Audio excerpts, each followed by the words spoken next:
This is Station Wasteland, your lifeline in the apocalypse. I'm Atlas, broadcasting to you from the heart of what used to be New York City. It's been 3 years since the virus turned our world upside down, transforming 90% of the population into mindless, flesh-eating zombies. The year is 2028, and the world as we knew it is gone. For those of you just tuning in, welcome to our community of survivors. This broadcast is here to keep you informed, offer guidance, and most importantly, remind you that you're not alone in this fight against the undead. We're in this together, and together, we'll find a way to rebuild and reclaim our world. Let me give you a quick rundown of our current situation. The major cities across the globe have fallen to the hordes. The streets that once bustled with life are now eerily quiet, save for the occasional groan of the wandering undead. Skyscrapers stand as silent sentinels, their windows dark and empty. Nature is slowly reclaiming the urban landscape, with vines creeping up buildings and wildlife venturing into areas long dominated by humans. The military's last stand fell 2 years ago. The organized government response crumbled under the sheer number of infected. Now it's up to us, the survivors, to carry on. We've had to adapt quickly, learning to navigate this new world where every day is a fight for survival. But it's not all doom and gloom. Pockets of humanity have managed to carve out safe havens. Small communities have formed in remote areas, fortifying against the zombie threat. These strongholds are beacons of hope, proving that with determination and cooperation, we can create islands of safety in this sea of chaos. In the scientific community, there's a glimmer of hope. I've received reports that a group of dedicated researchers is working tirelessly in a secret underground lab, striving to develop a cure for the virus. While progress is slow, the fact that they continue their work is a testament to human resilience and ingenuity. Now, let's talk about why this broadcast exists. Information is power, especially in our current circumstances. Station Wasteland serves as a hub for sharing crucial survival tips, updating you on zombie movements, and connecting survivors across the wasteland. It's a reminder that despite the silence that often surrounds us, we are not alone. Today's broadcast is going to cover a wide range of topics essential for survival in this post-apocalyptic world. We'll be discussing the latest in zombie fighting techniques, sharing strategies for scavenging in urban environments, and providing tips on water purification and basic first aid. These are skills that could mean the difference between life and death in our new reality. But before we dive into those topics, let's start with some fundamental survival tips that every survivor should know by heart. First and foremost, always aim for the head when dealing with the infected.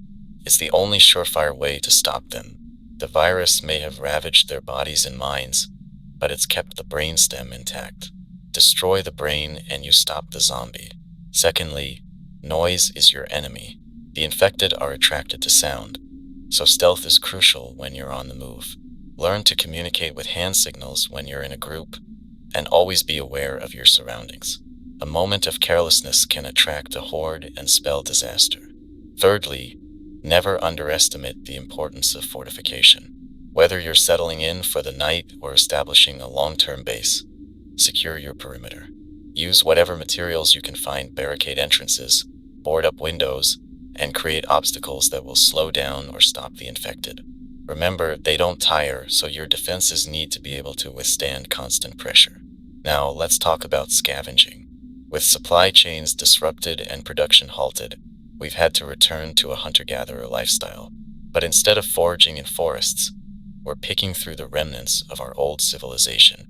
When scavenging in urban areas, prioritize essential items: non-perishable food, water, medical supplies, and tools. Don't weigh yourself down with non-essentials. In this new world, the ability to move quickly can be more valuable than any luxury item. Be systematic in your approach to scavenging. Start with buildings that are likely to have been overlooked in the initial panic of the outbreak. Small offices, lesser-known stores, and residential buildings in quieter neighborhoods can be gold mines. Always work in pairs or small groups, with someone keeping watch while others search. And remember, just because a building looks empty doesn't mean it is. Always clear a location room by room before letting your guard down. Water is life, And in our current situation, clean water is more precious than gold. You can't always count on finding bottled water, so knowing how to purify water from natural sources is crucial. Boiling is the most reliable method if you have the means. Bring water to a rolling boil for at least 1 minute to kill most pathogens. If boiling isn't an option, chemical purification tablets are a good alternative. In a pinch, you can use household bleach 8 drops per gallon of clear water. Double that for cloudy water. Let it stand for 30 minutes before drinking. However, it's important to note that these methods won't remove chemical contaminants. If you suspect the water source might be polluted with industrial or agricultural runoff, it's best to avoid it altogether. Your health is your most valuable asset in this world, and waterborne illness can be just as deadly as any zombie. Speaking of health, let's touch on basic first aid. In a world without hospitals or easy access to medical professionals, knowing how to treat injuries and illnesses can be the difference between life and death. Always keep a well-stocked first aid kit with you. Essentials include antiseptic wipes, bandages of various sizes, gauze, medical tape, scissors, tweezers, and over-the-counter pain relievers. For cuts and scrapes, clean the wound thoroughly with soap and water if available, or an antiseptic wipe. Apply pressure to stop bleeding, then cover with a sterile bandage. For more serious injuries like deep cuts or puncture wounds, cleaning is still crucial, but you'll need to be more thorough. Irrigate the wound with clean water or saline solution if you have it, removing any visible debris. Then apply an antibiotic ointment if available before bandaging. Burns are another common injury in our new reality. For minor burns, cool the affected area with clean, cool water for at least 10 minutes. Do not use ice, as this can cause further damage to the skin. After cooling, apply an antibiotic ointment and cover with a clean, dry dressing. For more severe burns, cooling is still important, but seek help from someone with more advanced medical knowledge if possible.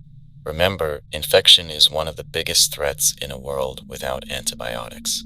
Keep wounds clean and dry, and change bandages regularly. Watch for signs of infection like increased redness, swelling, warmth, or pus. If you suspect an infection is setting in, seek help immediately. Now, let's shift gears and talk about the current state of our world. I've been receiving reports from various survivor communities, and I want to share some of this information with you. It paints a picture of the challenges we face, but also of the incredible resilience of the human spirit. To the north, a community in what used to be upstate New York has successfully fortified an old summer camp. They've repurposed the cabins for housing and set up a perimeter defense using the natural terrain to their advantage. They report that they've managed to start some small-scale farming, which is a huge step towards self-sufficiency. From the West Coast, there's word of a group that's taken over a small island off the coast of what used to be Oregon. They've been using fishing boats to gather resources from the mainland while maintaining the safety of their island haven. It's a risky strategy, but so far it's paying off. In the heartland, a community has formed around an old grain silo complex. They've managed to get some of the equipment running again and are working on producing flour. It's a small step, but it represents a return to the kind of agricultural production that once defined that region. These stories are important not just for the information they provide, but for the hope they offer. They show us that with ingenuity, cooperation, and determination, we can carve out a life in this new world. However, it's not all good news. I've also received reports of large zombie hordes on the move. A particularly massive group was spotted heading south along the former I-95 corridor. If you're in that area, be on high alert and consider relocating if possible. Remember, these hordes don't move quickly, but they're relentless. They don't need rest, food, or water. They just keep coming. In terms of weather, we're heading into what would have been the hurricane season. For those of you near the coasts, this could mean dealing with severe storms on top of the zombie threat. Start preparing now. Secure your shelters, stock up on supplies, and have an evacuation plan ready. Zombies might not care about the weather, but it can seriously impact our ability to survive. There have also been rumors circulating about remnants of the government. I want to be clear, these are just rumors at this point. I haven't been able to verify any of this information, If there are still organized government forces out there, they're keeping a very low profile. Don't count on any large-scale rescue operations. For now, we need to focus on taking care of ourselves and our immediate communities. As we continue our broadcast, I want to remind all of you listening why we keep fighting. It's not just about survival. It's about preserving what makes us human. Our compassion, our creativity, our ability to adapt and overcome. In the face of this apocalypse, every day we survive is an act of defiance against the chaos that has engulfed our world. In the coming hours, we'll be diving deeper into survival techniques, sharing more stories from other survivors, and exploring the science behind the zombie virus. We'll also be talking about the importance of mental health in these trying times and discussing ways to build and strengthen our communities. Remember, every broadcast could be a lifeline for someone out there. If you have the means, try to spread the word about Station Wasteland. The more of us stay connected, the stronger we'll be. Together, we can weather this storm and perhaps, one day, reclaim our world. Stay tuned, stay safe, and most importantly, stay human. This is Atlas, and you're listening to Station Wasteland, your beacon in the darkness. Now that we've covered the basics of our current situation, let's dive deeper into some essential survival skills that every survivor needs to master in this post-apocalyptic world. As I mentioned earlier, knowing how to fight zombies effectively can mean the difference between life and death. First and foremost, remember that stealth is your best friend. Avoiding confrontation whenever possible is always the smartest move. Zombies are attracted to noise and movement, so learning to move quietly and stay out of sight is crucial. When you're traveling, stick to cover as much as possible. Use buildings, vehicles, and natural terrain to break line of sight. If you're in a group, use hand signals to communicate. Talking should be a last resort when you're in potentially dangerous areas. However, there will inevitably be times when confrontation is unavoidable. In these situations, you need to be prepared to fight. The most important rule in zombie combat is to protect yourself from bites and scratches. Even a small wound can lead to infection, so cover up as much skin as possible. Thick clothing, leather jackets, and makeshift armor can all provide an extra layer of protection. When it comes to weapons, blunt instruments are often your best bet. Baseball bats, crowbars, and sturdy pipes are all effective and readily available in most urban environments. These weapons allow you to keep some distance between yourself and the infected while still delivering powerful blows. Remember, your goal is to destroy the brain. Aim for the head, and don't stop until the threat is neutralized. Bladed weapons like machetes or axes can also be effective, but they come with additional risks. They require you to get closer to the infected, and there's always the danger of cutting yourself in the heat of battle. If you do use bladed weapons, make sure you're well trained in their use. Firearms, while powerful, should be used as a last resort. The noise from gunshots can attract more zombies, potentially turning a manageable situation into a deadly one. If you do have to use a gun, make each shot count. Aim carefully and be prepared to move quickly after firing. One often overlooked aspect of zombie combat is physical fitness. In this new world, being in good shape isn't just about health, it's about survival. Regular exercise, even in small amounts, can improve your stamina, strength, and agility. All of these can be crucial when you need to fight or flee. Simple bodyweight exercises like push-ups, squats, and burpees can be done almost anywhere and require no equipment. Now, let's move on to scavenging strategies. As I touched on earlier, scavenging is a necessity in our new reality. But it's not just about grabbing whatever you can find. Effective scavenging requires planning, caution, and a good understanding of priorities. Before you even start scavenging, you need to have a clear idea of what you're looking for. Prioritize essential items: food, water, medical supplies, and tools. Anything else should be considered a bonus. When you enter a new area, do a quick sweep first, looking for these priority items. Only after you've secured the essentials should you consider looking for other useful items. When scavenging in urban areas, it's important to think creatively about where to look. Obvious locations like supermarkets and pharmacies were likely picked clean in the early days of the outbreak. Instead, focus on less obvious spots. Office buildings often have forgotten stashes of non-perishable food in break rooms and desks. Schools usually have a nurse's office that might still have medical supplies. Auto repair shops can be great sources for tools and fuel. Always work in pairs or small groups when scavenging. Have at least one person on lookout duty at all times. The person on lookout should be watching for both zombies and other survivors. Not everyone out there is friendly, and in desperate times, people can be just as dangerous as the infected. Be thorough in your searches, but also be mindful of time. The longer you stay in one place, the greater the risk of encountering trouble. Move quickly and quietly, and don't linger once you've gathered what you need. One often overlooked aspect of scavenging is organization. Bring bags or containers to sort your finds. Keep similar items together. This not only makes it easier to carry your haul, but also helps you quickly assess what you found and what you still need. Remember, scavenging isn't just about finding supplies. It's also about gathering information. Pay attention to signs of recent human activity. Fresh graffiti, newly barricaded buildings, or recent campfires can all provide valuable intel about other survivors in the area. Now, let's revisit the critical topic of water purification. In our previous segment, we discussed boiling and chemical purification. These are excellent methods, but they're not always practical, especially when you're on the move.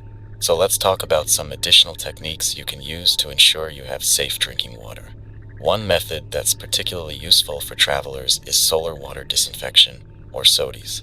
This method uses sunlight to kill harmful microorganisms in water. To use SODIs, you need clear plastic bottles. Fill the bottles with water and leave them in direct sunlight for at least 6 hours on a sunny day, or 2 days if it's cloudy.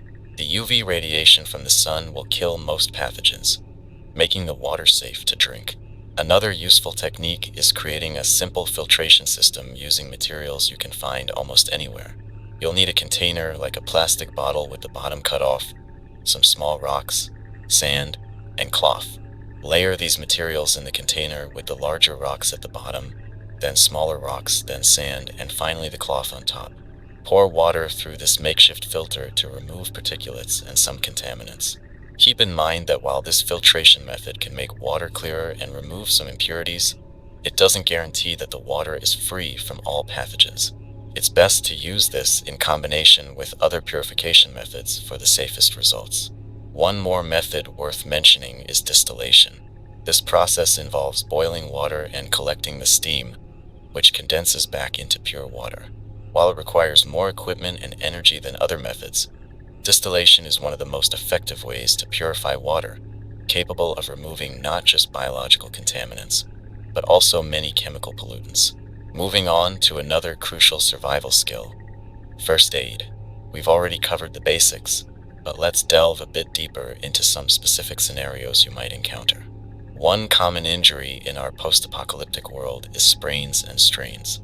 Whether from running from zombies or navigating treacherous terrain, it's easy to twist an ankle or wrench a knee. The standard treatment for these injuries is RICE: rest, ice, compression, and elevation. Rest the injured area as much as possible. Apply cold compresses if available. If not, even a cloth soaked in cool water can help reduce swelling. Compress the area with a bandage, but not so tightly that it cuts off circulation. Finally, elevate the injured limb above the heart when possible. Another issue you might face is dehydration. In a world where safe water isn't always readily available, it's easy to become dehydrated. Signs of dehydration include dark urine, dry mouth, fatigue, and dizziness. If you suspect dehydration, start rehydrating immediately. If you have oral rehydration salts, use them according to the instructions. If not, you can make a simple rehydration solution by mixing 6 level teaspoons of sugar and half a level teaspoon of salt into 1 liter of clean water. Let's also talk about the importance of maintaining hygiene. In a world without running water and with limited supplies, it's easy to let cleanliness slide. But maintaining good hygiene is crucial for preventing or handling food or treating wounds, even if it's just with hand sanitizer. Keep wounds clean and covered. Change into clean, dry socks and underwear regularly to prevent fungal infections. Now, I want to address a topic that's often overlooked but incredibly important: mental health. The stress of constant survival, the loss of loved ones, and the drastic changes to our way of life can take a severe toll on our mental well being. It's crucial that we take care of our minds as well as our bodies. One of the most important things you can do for your mental health is to maintain a routine. Even in this chaotic world, try to establish some sense of normalcy. Wake up at the same time each day, have regular meal times, and set aside time for rest and relaxation. This structure can provide a sense of control in an unpredictable world. Social connections are also vital. If you're part of a group, make time for social interactions that aren't just about survival. Share stories, play games if you can, or simply sit and talk.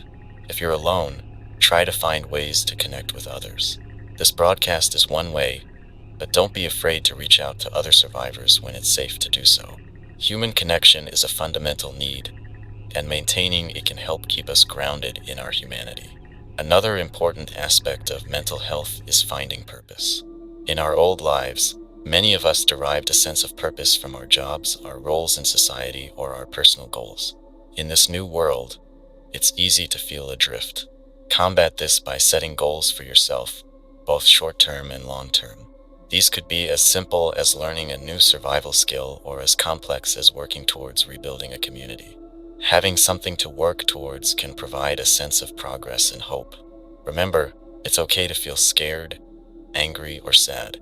These are normal reactions to an abnormal situation. Allow yourself to feel these emotions, but don't let them consume you. If you find yourself struggling with persistent feelings of hopelessness or having thoughts of self-harm, please reach out for help. There are still mental health professionals out there, and many survivor communities have people trained in crisis counseling. As we continue our broadcast, I want to remind all of you listening that survival isn't just about making it through each day. It's about preserving our humanity, our compassion, and our hope for a better future. Every day we survive, every kindness we show to others, every step we take towards rebuilding is an act of defiance against the chaos that has engulfed our world. In our next segment, we'll be discussing more advanced survival techniques, including long-term food preservation and sustainable living in this new world. We'll also be sharing more stories from other survivors and providing updates on zombie movements in various regions. Stay tuned, stay safe, and remember you're not alone in this fight. This is Atlas, and you're listening to Station Wasteland, your beacon of hope in the apocalypse. Welcome back, survivors. This is Atlas, continuing our broadcast from Station Wasteland. As promised, we're going to dive into some recent developments that have been reported from various corners of our post-apocalyptic world. Remember, information is power in our new reality, and staying informed can mean the difference between life and death. Let's start with some updates from surviving communities. I've received word from a group of survivors who've managed to fortify an old shopping mall in what used to be the suburbs of Chicago. They've cleared the building of infected and have set up an impressive system of barricades and traps to keep the zombies at bay. What's particularly interesting about their setup is how they've repurposed the mall's layout for their benefit. The multiple floors provide excellent vantage points for lookouts, while the various shops have been converted into living quarters, hydroponic gardens, and workshops. This group reports that they've been successful in growing vegetables in the mall's former food court, using natural light from the skylights. They've also managed to collect rainwater from the roof, which they filter and use for drinking and irrigation. It's an ingenious use of the existing infrastructure, and it goes to show that with creativity and determination, we can adapt even the most unlikely places into havens of survival. Moving to the West Coast, there's been a significant development in the Seattle area. A community that's been operating out of a cluster of houseboats on Lake Union has reported success in fishing operations. They've developed a system of nets and traps that allow them to catch fish while minimizing noise and movement that might attract the infected. This steady supply of protein has been a game changer for their nutritional needs. They're even experimenting with smoking and drying techniques to preserve their catch for longer periods. However, it's not all good news. The same group warns that they've observed increasing numbers of infected entering the water. While zombies don't swim in the traditional sense, they can walk underwater, posing a new threat to waterfront communities. If you're in a coastal or lakeside area, Be extra vigilant and consider setting up underwater barriers if possible. Now, let's talk about the latest zombie horde movements. We've been tracking a particularly large group that's been moving steadily southward along the eastern seaboard. Last week, they were spotted near what used to be Richmond, Virginia. Based on their current trajectory, we estimate they'll reach the Carolinas within the next 2 weeks. If you're in their path, now is the time to either fortify your position or plan an evacuation route. Remember, these hordes move slowly, but they're relentless and don't need rest. In the Midwest, we've observed an unusual pattern of zombie behavior. Several independent reports suggest that the infected in this region are displaying a heightened sensitivity to sound. Even small noises that previously wouldn't have attracted attention are now drawing zombies from considerable distances. We're not sure what's causing this change, whether it's a mutation of the virus or some environmental factor. Whatever the reason, if you're in the Midwest, exercise extreme caution and prioritize silent movement even more than usual. On a related note, there's been an intriguing report from a group of survivors who've taken refuge in the Mammoth Cave system in Kentucky. They claim that the deeper parts of the cave system seem to be naturally repellent to the infected.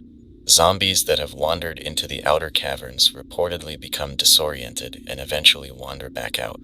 We don't have enough information to explain this phenomenon, but it could be related to the unique environment of the caves, the darkness, the constant temperature, or perhaps something in the air composition. If any of you have observed similar behavior in other cave systems, please find a way to let us know. This could be valuable information for establishing future safe zones. Now, let's turn our attention to the weather forecast and its implications for survival. We're moving into what would have been the hurricane season, and while the breakdown of our weather monitoring systems makes precise predictions difficult, we can make some educated guesses based on patterns and observations. For those of you in the Gulf Coast and eastern seaboard regions, prepare for increased storm activity. Hurricanes pose a unique threat in our post-apocalyptic world. Not only do we have to contend with the immediate dangers of high winds and flooding, but the aftermath can be equally perilous.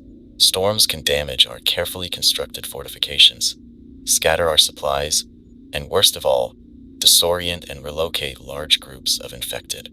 If you're in a potential hurricane zone, now is the time to reinforce your shelters. Focus on waterproofing and securing anything that could become a projectile in high winds. Stock up on non-perishable food and clean water. Have an evacuation plan ready, including multiple routes in case some become blocked. Remember, in the event of a severe storm, the infected may be displaced and confused. In the days following a hurricane, be prepared for erratic zombie behavior and potentially increased aggression. Stay vigilant and avoid unnecessary risks. For those in the Midwest and Plains states, we're receiving reports of increasingly erratic weather patterns. Sudden, severe thunderstorms have been occurring with alarming frequency.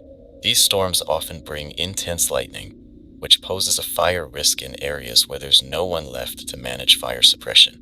If you're in this region, be prepared for rapid weather changes. Keep an eye on the sky and have a safe, indoor location you can quickly retreat to if a storm rolls in. In the Southwest, the ongoing drought conditions continue to worsen. This presents a twofold challenge: dwindling water supplies and increased fire risk. If you're in this region, water conservation should be your top priority. Collect and store as much water as you safely can. Be extremely cautious with any open flames, and have a fire evacuation plan in place. For our survivors in the Pacific Northwest, early indicators suggest you might be in for a milder than usual summer. While this might seem like good news, be cautious. Increased zombie activity. The infected seem to move more in moderate temperatures, so you might see larger groups and more frequent encounters. Now, let's address some of the rumors that have been circulating about potential remnants of organized government. I want to stress that much of what we're hearing is unverified, and in our current situation, it's difficult to separate fact from fiction. However, there have been enough consistent reports that I believe it's worth discussing. Several independent sources have reported sightings of what appear to be military aircraft in the skies over the Rockies. These aren't the abandoned planes we sometimes see circling on autopilot, but rather purposefully piloted craft. The descriptions are consistent: black helicopters and what some have identified as stealth planes. Additionally, there have been reports of radio transmissions on military frequencies. Most of these have been brief and encoded, but their very existence suggests some level of organized operation. Some survivors who claim to have military backgrounds say the transmission patterns are consistent with those used for covert operations. There's also been chatter about a supposed safe zone in an undisclosed location, run by what's left of the government. According to these rumors, this safe zone is completely free of infected and is working on a cure for the virus. I want to be very clear. We have no concrete evidence that such a place exists. While the idea is certainly appealing, I caution against putting too much stock in these rumors or, worse, attempting to seek out this supposed safe zone based on hearsay. What we can reasonably conclude from these reports is that there may indeed be some remnants of organized government or military operations still functioning. However, their scope, intentions, and capabilities remain unknown. If these groups do exist, they're clearly operating in a highly secretive manner. I know this information might spark hope in many of you. The idea that there might still be some form of organized response to our situation is certainly encouraging. However, I urge you all to remain focused on your immediate survival. Even if these reports are true, it's clear that any remaining government forces are not in a position to offer widespread aid or rescue. We must continue to rely on ourselves and our immediate communities for survival. That being said, if you do encounter any signs of organized military or government activity, exercise extreme caution. We don't know their protocols or how they might react to survivors. Avoid direct contact unless absolutely necessary, and if you must interact, approach with clear signs of non-aggression. As always, I encourage you to think critically about any information you receive, including what you hear on this broadcast. In our new world, verification is difficult and misinformation can spread quickly. Trust your instincts and prioritize your safety above all else. Before we move on to our next segment, I want to touch on something that I believe is crucial for our long-term survival: the preservation of knowledge. In the chaos of the initial outbreak and the struggle for daily survival, many of us haven't had the luxury of thinking about the bigger picture. But as we establish safer communities and more stable living situations, we need to start considering how we'll rebuild our world. To that end, I urge all of you to make an effort to document your experiences, your knowledge, and any useful information you come across. If you have expertise in any field, whether it's medicine, engineering, agriculture, or any other area, find a way to record that knowledge. Write it down if you have paper, carve it into wood, paint it on walls if you have to. Future generations will need this information as we work to rebuild civilization. Moreover, if you come across books or other sources of information in your scavenging, prioritize preserving them. Knowledge is a resource just as valuable as food or water in the long run. Consider establishing libraries in your communities, not just of survival information, but of history, science, literature, and art. We're not just fighting to survive, we're fighting to preserve what makes us human. As we continue our broadcast, we'll be delving into more specific survival techniques, discussing strategies for long-term sustainability, and sharing more stories from survivors around the world. Stay tuned, stay alert, and most importantly, stay human. This is Atlas, and you're listening to Station Wasteland, your connection to what remains of our world. Welcome back to Station Wasteland. This is Atlas, and I'm here to share some incredible survival stories that have reached us from across the wasteland.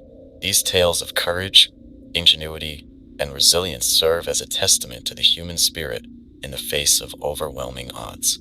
They remind us that even in our darkest hours, hope persists.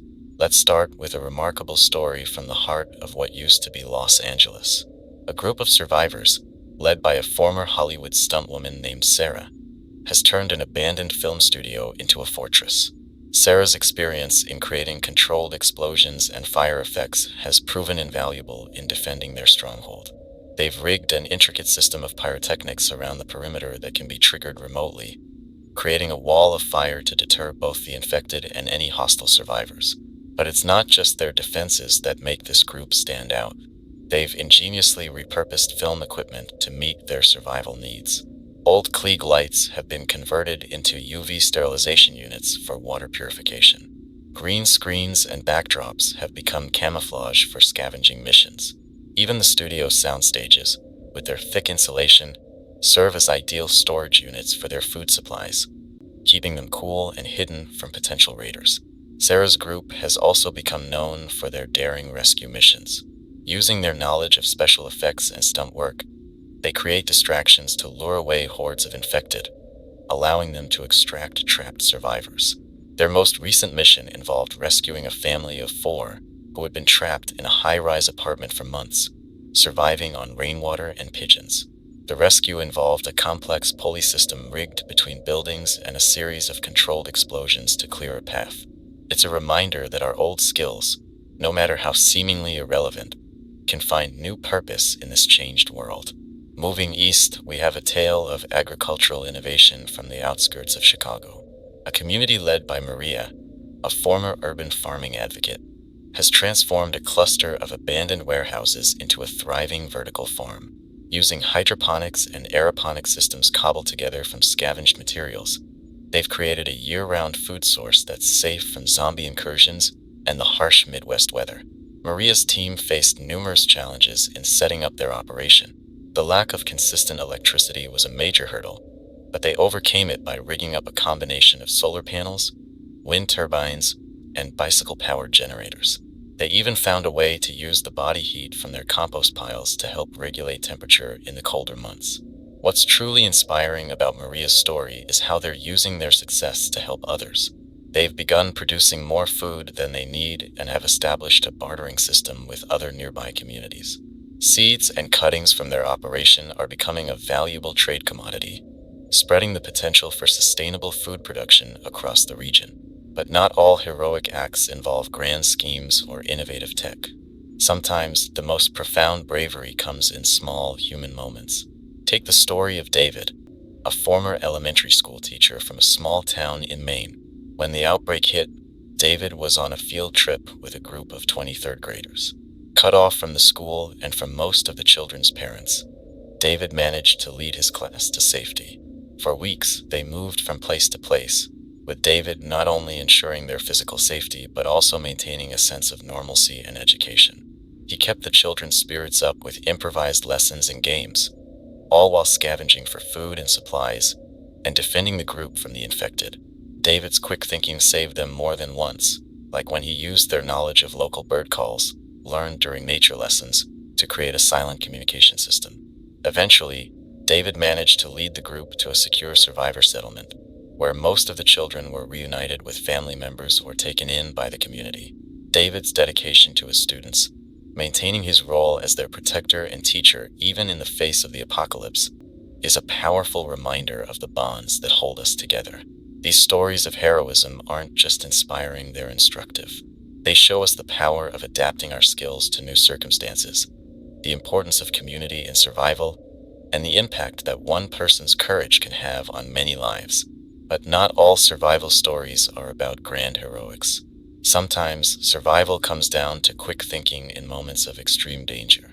Let me share a few tales of close calls and narrow escapes that might just teach us all some valuable lessons. A survivor from Seattle who found himself cornered in a dead-end alley by a group of infected. With no weapons and no clear escape route, Alex made a split-second decision. He covered himself in the foul-smelling trash from a nearby dumpster, effectively masking his scent. The zombies, confused by the overpowering odor, shuffled past him. Alex remained still for hours, buried in garbage, until the horde moved on. It's a gruesome tactic, but one that saved his life and reminds us that sometimes the infected's reliance on smell can be used against them. Then there's the harrowing tale from Mia, a former parkour enthusiast from New York City. Mia was scavenging for supplies in a high-rise office building when a horde of infected poured in through the ground floor. Cut off from the stairs and elevator, Mia was forced to use her parkour skills in a way she never had before. She navigated from floor to floor by leaping between balconies using window washing platforms, and at one point creating a makeshift zip line using computer cables. Her experience highlights the value of unconventional movement skills in our new vertical urban jungles. One particularly clever escape comes from Carlos, a mechanic from Texas. Trapped in his garage by a swarm of infected, Carlos realized he was surrounded by potential tools for survival. He quickly assembled a makeshift flamethrower using a spray paint can and a lighter. The sudden burst of flame startled the zombies long enough for Carlos to make a break for his tow truck. He then used the truck's winch to pull down a section of fence, creating an escape route. Carlos's story is a testament to the value of technical skills and the importance of staying calm under pressure. These close calls teach us valuable lessons.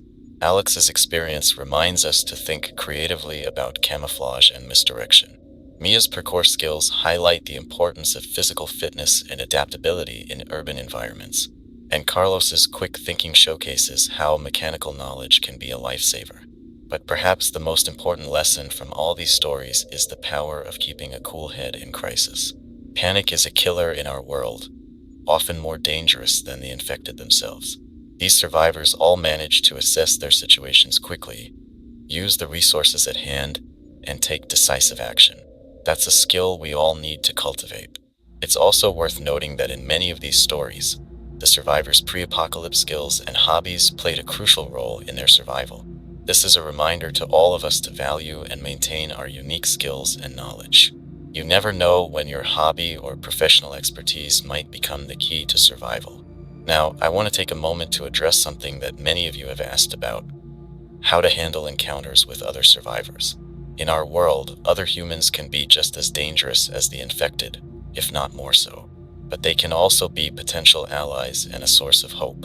How do we navigate these interactions safely?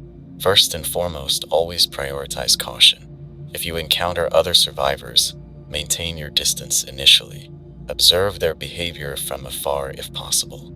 Look for signs of aggression or desperation, but also for indicators of organization and stability. When making contact, clear communication is key. Announce your presence from a safe distance. Keep your hands visible to show you're not an immediate threat. Be prepared to state your intentions clearly and concisely. Remember, in this world, trust is a luxury that must be earned. Start with small exchanges or cooperative tasks before considering any long-term alliance. A shared mission to scavenge a difficult area or team up against a zombie threat can be a good way to test compatibility and trustworthiness. Be wary of anyone who seems too eager to welcome you into their group or who makes promises that seem too good to be true. In our world, desperation can drive people to do terrible things. Always have an escape plan and trust your instincts. That said, don't let fear prevent you from forming connections entirely. Finding trustworthy allies can dramatically increase your chances of long-term survival. There's a balance to be struck between caution and openness, and finding that balance is one of the great challenges of our new world. As we continue to share these stories and lessons, I want to remind all of you listening that your experiences matter too. If you have a story of survival, a close call, or a lesson learned, find a way to share it. Leave messages in secure locations, use any working radio equipment you might have, or if you're part of a larger community, consider starting your own local broadcasts. The more we can learn from each other's experiences, the better our chances of survival become. Remember, every day we survive is a victory. Every kindness we show in the face of this harsh new world is an act of defiance against the chaos that surrounds us. We're not just fighting to stay alive, we're fighting to remain human. In our next segment, we'll be diving into some of the scientific theories about zombie behavior and potential weaknesses. We'll also be discussing some innovative technologies that survivors around the world have developed to aid in our fight for survival. Stay tuned, stay safe, and never lose hope. This is Atlas, and you're listening to Station Wasteland, your lifeline in the apocalypse. Welcome back to Station Wasteland. This is Atlas, and in this segment, we're going to delve into some of the scientific insights we've gathered about the zombie virus and the infected. Understanding our enemy is crucial to our survival, and the more we know, the better equipped we'll be to protect ourselves and potentially find a way to end this nightmare. Let's start with an update on the cure research progress. I've received word from Dr. Elena Rodriguez, a virologist who's been working tirelessly with a team of scientists in a secure underground lab. They've made some intriguing discoveries about the nature of the virus that's causing the zombie outbreak. According to Dr. Rodriguez, the virus appears to be a highly mutated form of rabies. It attacks the brain in a way that's similar to traditional rabies, but with some key differences. While it shuts down higher brain functions like reasoning and memory, it leaves the brainstem largely intact. This explains why the infected retain basic motor functions and instincts like hunger, but lack any semblance of humanity or self-awareness. The team has also noted that the virus seems to dramatically accelerate the body's metabolism. This could explain the infected's seemingly tireless nature and their constant hunger. It also suggests that, left alone, an infected individual would eventually starve to death, but this process could take months, far longer than a normal human body could survive without food. Perhaps the most promising discovery is that the virus seems to be sensitive to certain wavelengths of ultraviolet light. In laboratory conditions, exposure to high-intensity UV light can deactivate the virus in blood samples. While this doesn't immediately translate to a cure, it does open up potential avenues for treatment and prevention. Dr. Rodriguez cautions that they're still far from developing a cure or vaccine. The virus's ability to mutate quickly has made it a challenging target. However, this research has provided valuable insights that could help us in our day-to-day survival. For instance, the virus's sensitivity to UV light suggests that sunlight might have a weakening effect on the infected. This could explain why zombies often seem more lethargic during the day, especially in bright, direct sunlight. It doesn't make them harmless, but it's something we can potentially use to our advantage when planning movements or fortifications. The team has also been studying zombie behavior patterns, trying to understand what drives their actions beyond simple hunger. They've observed that the infected seem to have a pack mentality, often moving in groups and responding to each other's vocalizations. This suggests that there might be more complex instincts at play than we initially thought. One theory that's gaining traction is that the infected are drawn to areas of high human activity from the time before the outbreak. This could explain why we often find large hordes in city centers or around major landmarks. It's as if some residual memory is drawing them to places that used to be important, even though they no longer understand why. This behavioral insight could be crucial for predicting zombie movements and choosing safe locations for settlements. Areas that were sparsely populated before the outbreak might be safer in the long term, as they're less likely to attract large hordes. Another interesting observation is that the infected seem to be more active in moderate temperatures. Extreme heat or cold appears to slow them down, although it doesn't stop them entirely. This could be related to their accelerated metabolism. We might be able to use temperature to our advantage in managing zombie threats. Now, let's talk about some of the technological innovations that survivors around the world have developed to aid in our fight for survival. While we've lost much of our advanced technology, human ingenuity continues to thrive in the face of adversity. In what used to be Silicon Valley, repurposed old smartphones and laptops to create a mesh network for communication. By using low-power Bluetooth and Wi-Fi connections, they've managed to create a local area network that doesn't rely on the now-defunct internet infrastructure. This allows them to share information, coordinate movements, and even maintain a small-scale digital library of survival information. Over in Germany, a team of engineers has developed a fascinating zombie early warning system. They've created a network of solar-powered sensors that can detect the unique heat signatures and movement patterns of the infected. These sensors can differentiate between human and zombie movements with surprising accuracy, providing crucial early warnings for their community. In Japan, a group of robotics enthusiasts has repurposed industrial robots for zombie defense. They've programmed the robots to patrol the perimeters of their settlement, using their strength and tireless nature to manage physical barriers and even engage in simple combat with the infected. While the robots aren't a complete solution, they provide a valuable first line of defense that doesn't risk human lives. Back in the United States, a community of survivors in Colorado has made impressive strides in sustainable energy production. They've developed a system that combines solar panels, wind turbines, and an innovative water wheel system in a nearby river. This diversified approach ensures they have power even when one source is compromised, allowing them to maintain crucial systems like refrigeration and communication. These technological innovations remind us that even in our changed world, human creativity and problem-solving skills remain powerful tools. They also highlight the importance of preserving and sharing knowledge. Each of these developments builds on pre-existing technology and expertise, adapted to our new circumstances. Now, I want to address a topic that many of you have asked about: the long-term effects of the zombie virus. We know that the initial infection is fatal, transforming the victim into one of the infected. But what about those of us who have survived so far? Are there any lasting impacts on human health from prolonged exposure to this environment? Dr. Rodriguez and her team have been studying this question, and their findings are a mix of concerning and hopeful. The good news is that they haven't found any evidence that the virus can infect humans through casual contact or airborne transmission. The bad news is that they have observed some subtle changes in the immune systems of long-term survivors.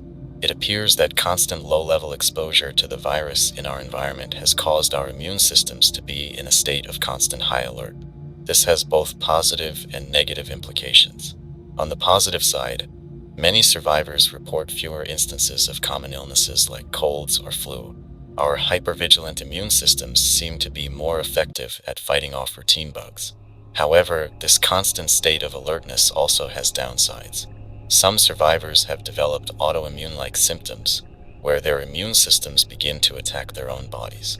It's not widespread, but it's something we need to be aware of. Common symptoms include joint pain, fatigue, and skin rashes. Dr. Rodriguez emphasizes that these effects are manageable and don't pose an immediate threat to our survival.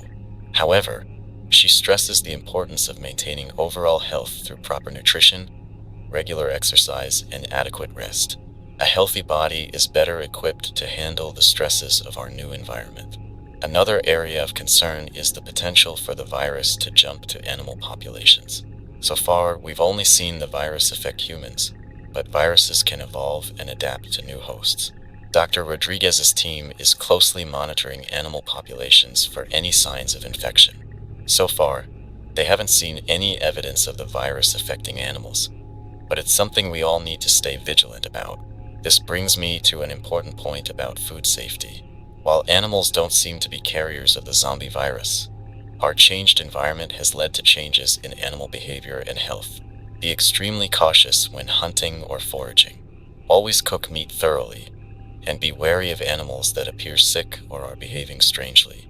Now, let's talk about some potential weaknesses of the infected that we might be able to exploit. As mentioned earlier, UV light seems to have a detrimental effect on the virus.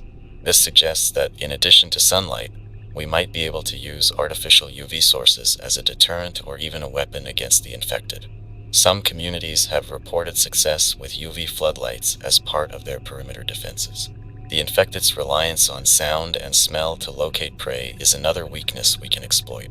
Many survivors have found success using noisemakers to lure zombies away from areas they want to protect or scavenge. Similarly, masking human scents with strong odors can provide an effective camouflage. Some have even experimented with using zombie scents derived from infected corpses to move undetected among hordes, although this is an extremely risky tactic. Another potential weakness is the infected's lack of problem-solving abilities. While they can perform basic actions like climbing or opening doors, they can't figure out complex mechanisms. This means that elaborate locks, multi-step barriers, or elevated positions can provide effective protection. It's also worth noting that while the infected don't feel pain in the traditional sense, they can be incapacitated by structural damage. Removing a zombie's legs will prevent it from pursuing you, even if it doesn't actually kill it. This has led some communities to adopt trapping methods that immobilize the infected rather than trying to destroy them completely, which can be safer and more efficient in some situations. As we continue to study the infected and the virus that creates them, we're slowly building a body of knowledge that can help us survive and hopefully eventually reclaim our world. Every observation, every successful tactic, every piece of data brings us one step closer to understanding our enemy. Remember, knowledge is power in our new world. Share what you learn, document your observations, and never stop seeking to understand more about our situation. It's through this collective effort that we'll eventually find a way to overcome this threat. In our next segment, we'll be discussing strategies for maintaining mental health in the apocalypse. We'll also be sharing some inspiring stories of communities that have not just survived, but found ways to thrive in our changed world. Stay tuned, stay safe, and never lose hope.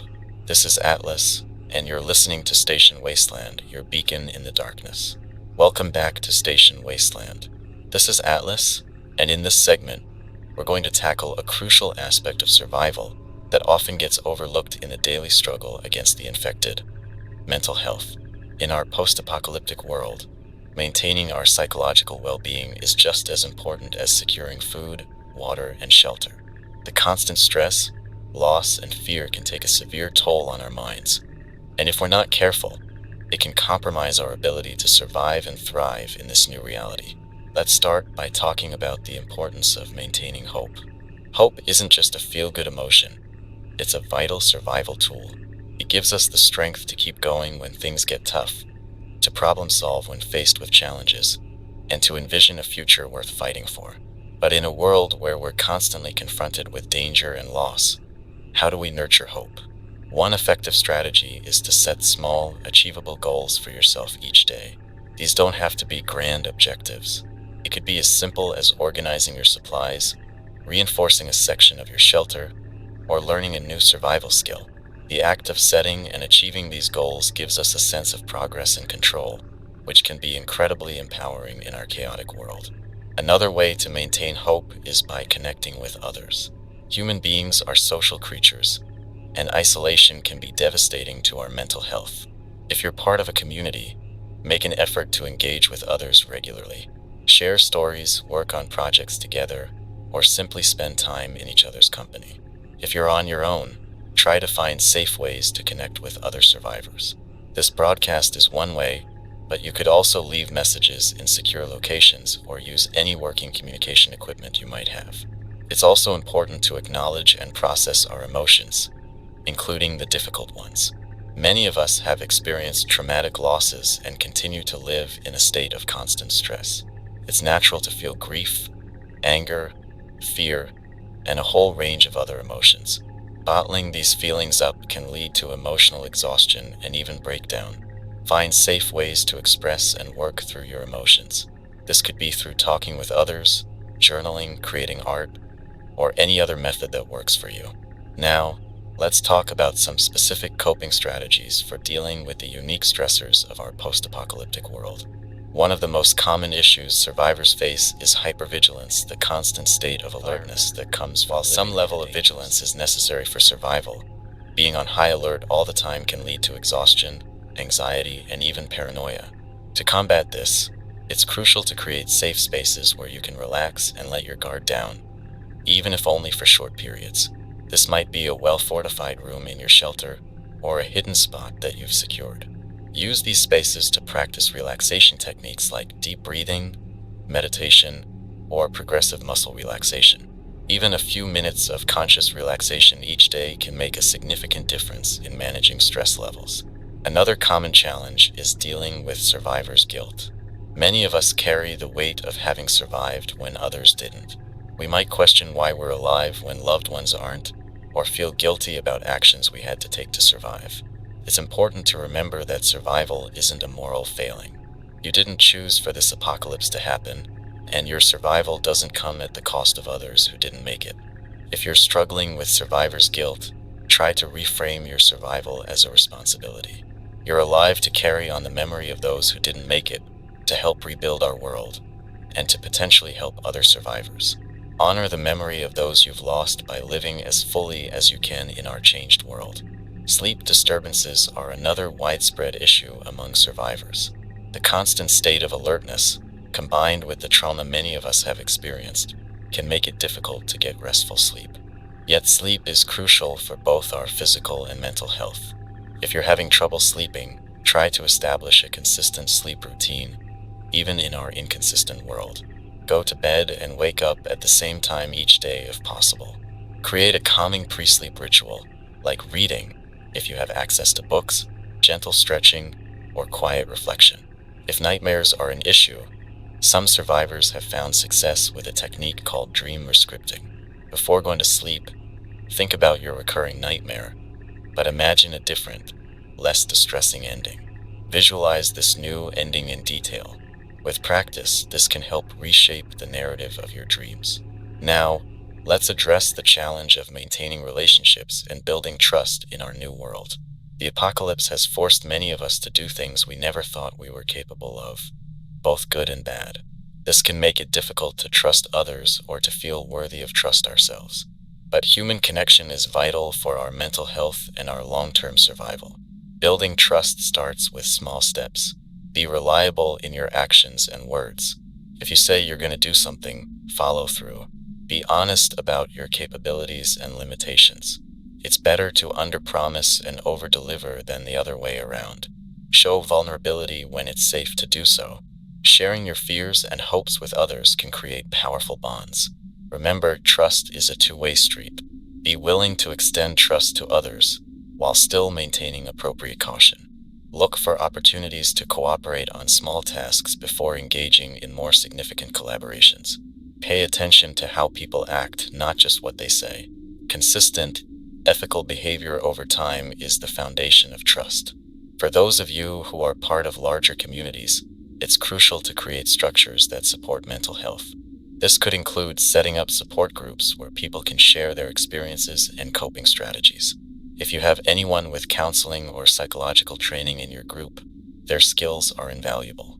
Consider establishing regular community events that allow for social interaction and a sense of normalcy, like communal meals or game nights.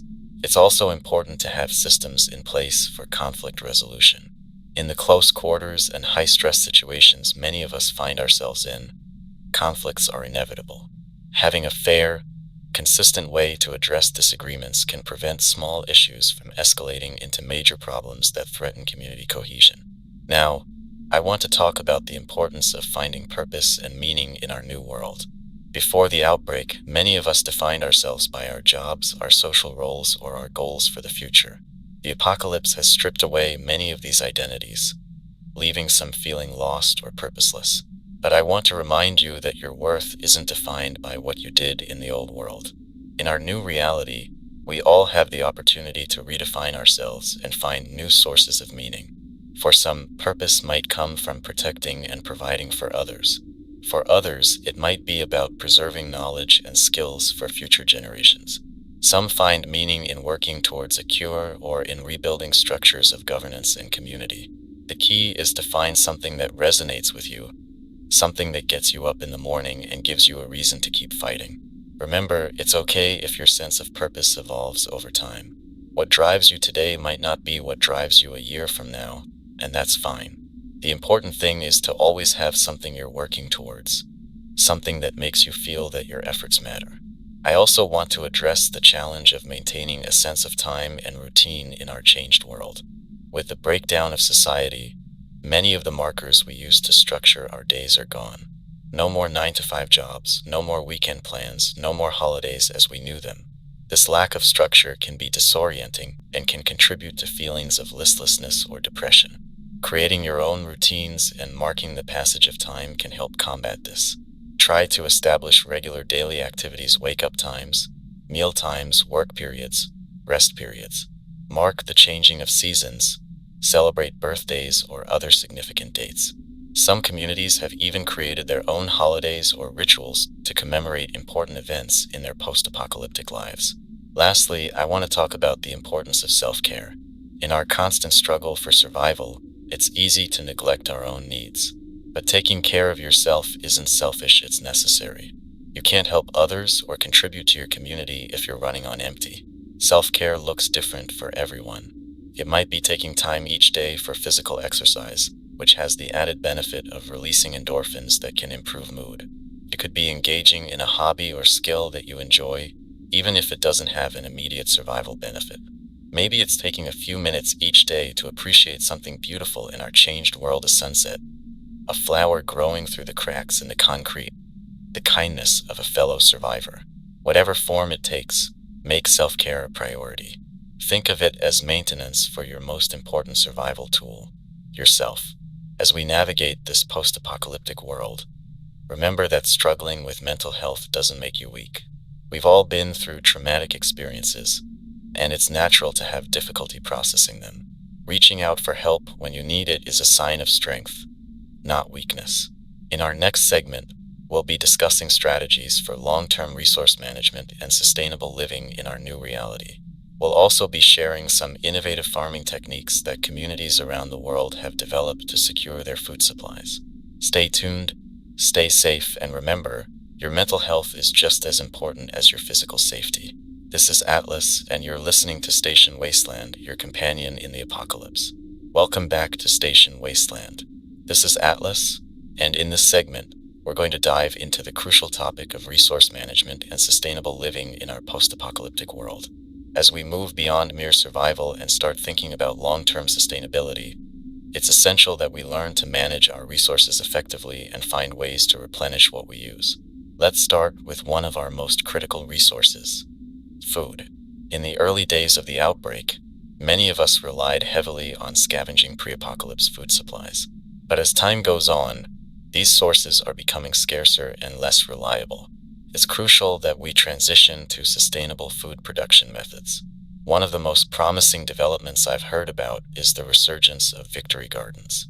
Communities across the country are converting any available space into productive gardens. Rooftops, abandoned lots, even the medians of old highways are being transformed into green spaces that provide fresh produce. For those of you in urban or suburban areas, container gardening can be an excellent option. You can grow a surprising amount of food in buckets, old bathtubs, or any container that can hold soil. Tomatoes, peppers, beans, and various leafy greens all do well in containers. Just make sure your containers have drainage holes and access to sunlight. Vertical gardening is another technique that's gaining popularity. By growing plants upward instead of outward, you can maximize your yield in a small space. Trellises, hanging baskets, and repurposed pallets can all be used to create vertical gardens. This method is particularly useful for vine crops like cucumbers, squash, and certain varieties of beans. For those with more space, consider implementing a permaculture system. Permaculture is an approach to land management that's designed to be sustainable and self-sufficient, requiring minimal input once established. A well-designed permaculture system can provide fruits, vegetables, herbs, and even support small livestock like chickens or rabbits. Speaking of livestock, small animals can be a valuable addition to your food production system. Chickens, for example, not only provide eggs and meat, but also help with pest control and produce fertilizer for your gardens.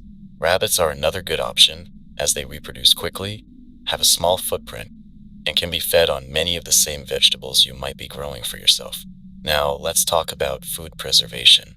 In our world, where electricity is scarce and refrigeration often unreliable, it's crucial to know how to preserve food without modern technology.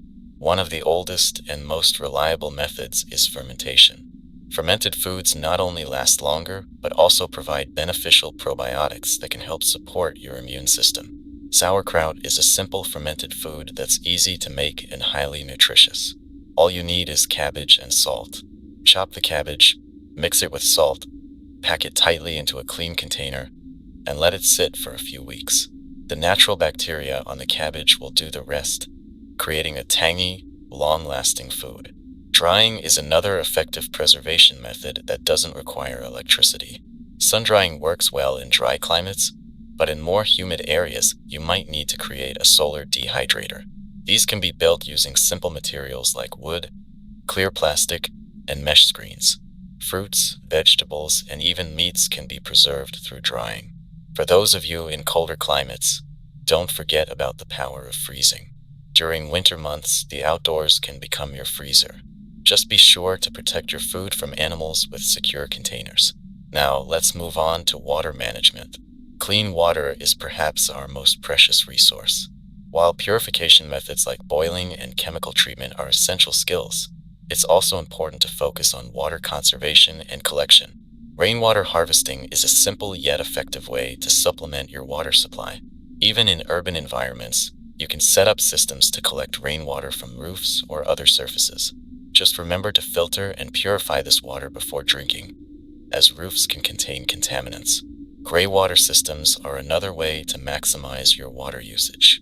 Gray water is wastewater from sinks, showers, and laundry. While not suitable for drinking, it can be used for irrigation or flushing toilets.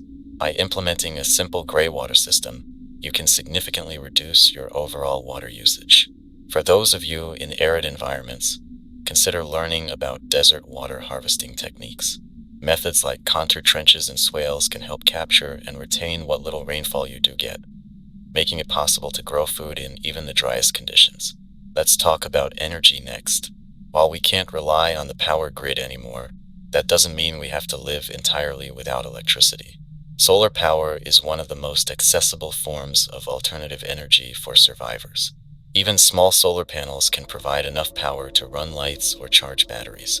If you have access to running water, microhydro systems can provide a consistent source of power. These systems use the flow of water to generate electricity and can be set up on even small streams or rivers. Wind power is another option, although it requires more specialized equipment and technical know-how to implement effectively. If you have the resources and expertise, however, wind turbines can provide a significant amount of power.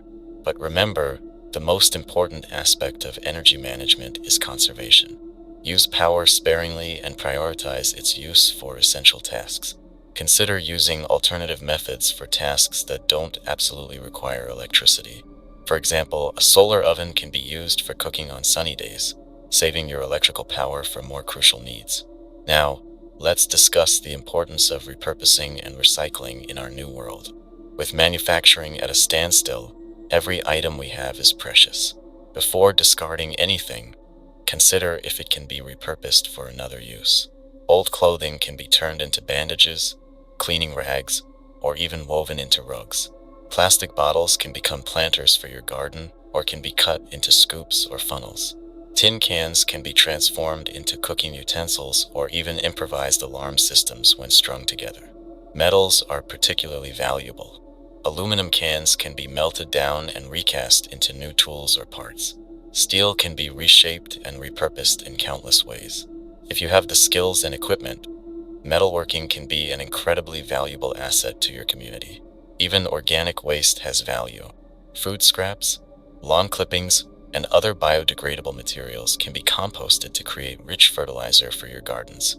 In some setups, this waste can even be used to generate biogas for cooking or heating. Let's talk about the importance of tool maintenance and repair. In our world, where getting replacements isn't as simple as going to the store, keeping your tools in good working order is crucial. Develop the habit of cleaning and maintaining your tools after each use. Learn basic repair skills for the equipment you rely on most. For bladed tools like knives and axes, learning to sharpen them properly is essential. A sharp tool is not only more effective but also safer to use. For power tools, if you're still using them, regular maintenance can significantly extend their lifespan. Don't underestimate the value of hand tools. They're durable, don't require fuel, and with proper care, can last for generations. Hammers, saws, screwdrivers, and wrenches should be part of every survivor's toolkit. Now, I want to address the challenge of long-term planning in our uncertain world. It's easy to get caught up in day-to-day survival, but for true sustainability, we need to think ahead. This means not just considering our immediate needs, but also planning for future generations. One aspect of this is seed saving. If you're growing food, learn to save seeds from your best producing plants. Over time, this will help you develop plant varieties that are well adapted to your specific growing conditions. It also ensures that you'll have a supply of seeds for future plantings, reducing your reliance on scavenging or trade for this crucial resource. Consider implementing crop rotation in your gardens. This practice of changing what you plant in a particular area each season helps maintain soil health and can reduce pest problems. A simple rotation might involve alternating between leafy greens, root crops, and legumes. For those of you managing livestock, think about breeding programs. Maintaining genetic diversity in your animal populations is crucial for their long-term health and productivity. If possible, coordinate with other nearby communities to exchange breeding stock occasionally. We also need to think about education and skill preservation. Many of the skills we now rely on for survival were on the verge of being lost before the apocalypse. Now, it's crucial that we pass these skills on to younger generations. If you have expertise in areas like farming, mechanics, medicine, or construction, consider how you can share this knowledge with others in your community.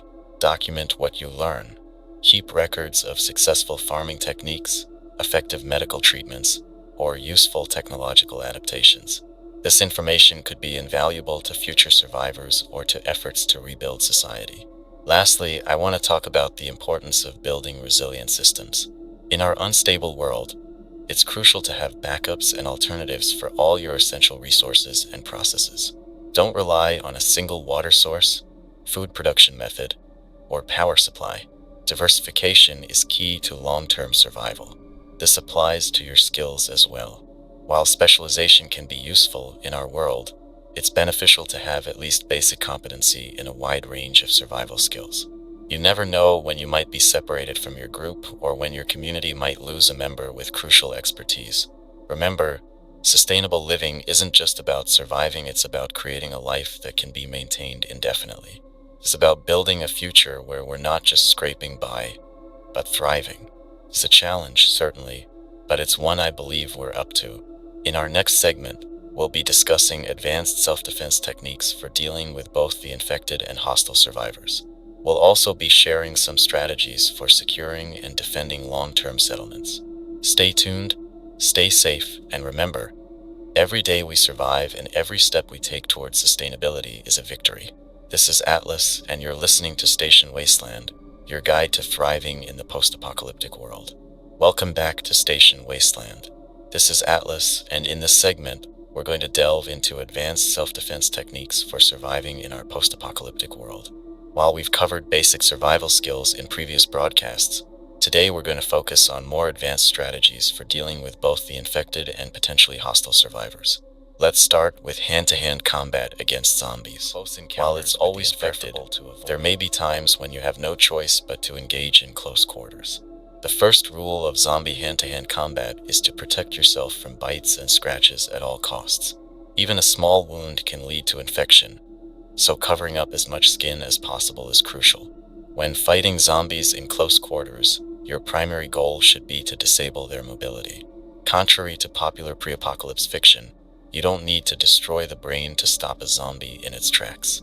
Damaging the legs or spine can effectively immobilize them, giving you the opportunity to escape or finish them off from a safer distance.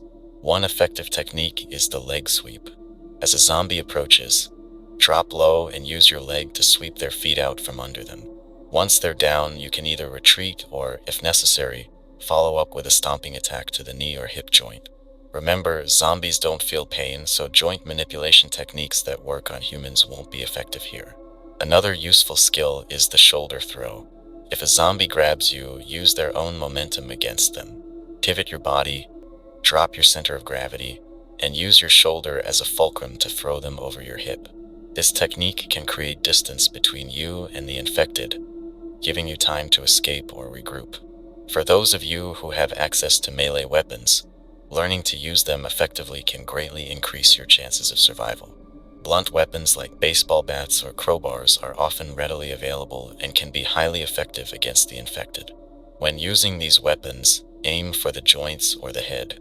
A solid hit to the knee can immobilize a zombie, while a strike to the head can potentially end the threat altogether.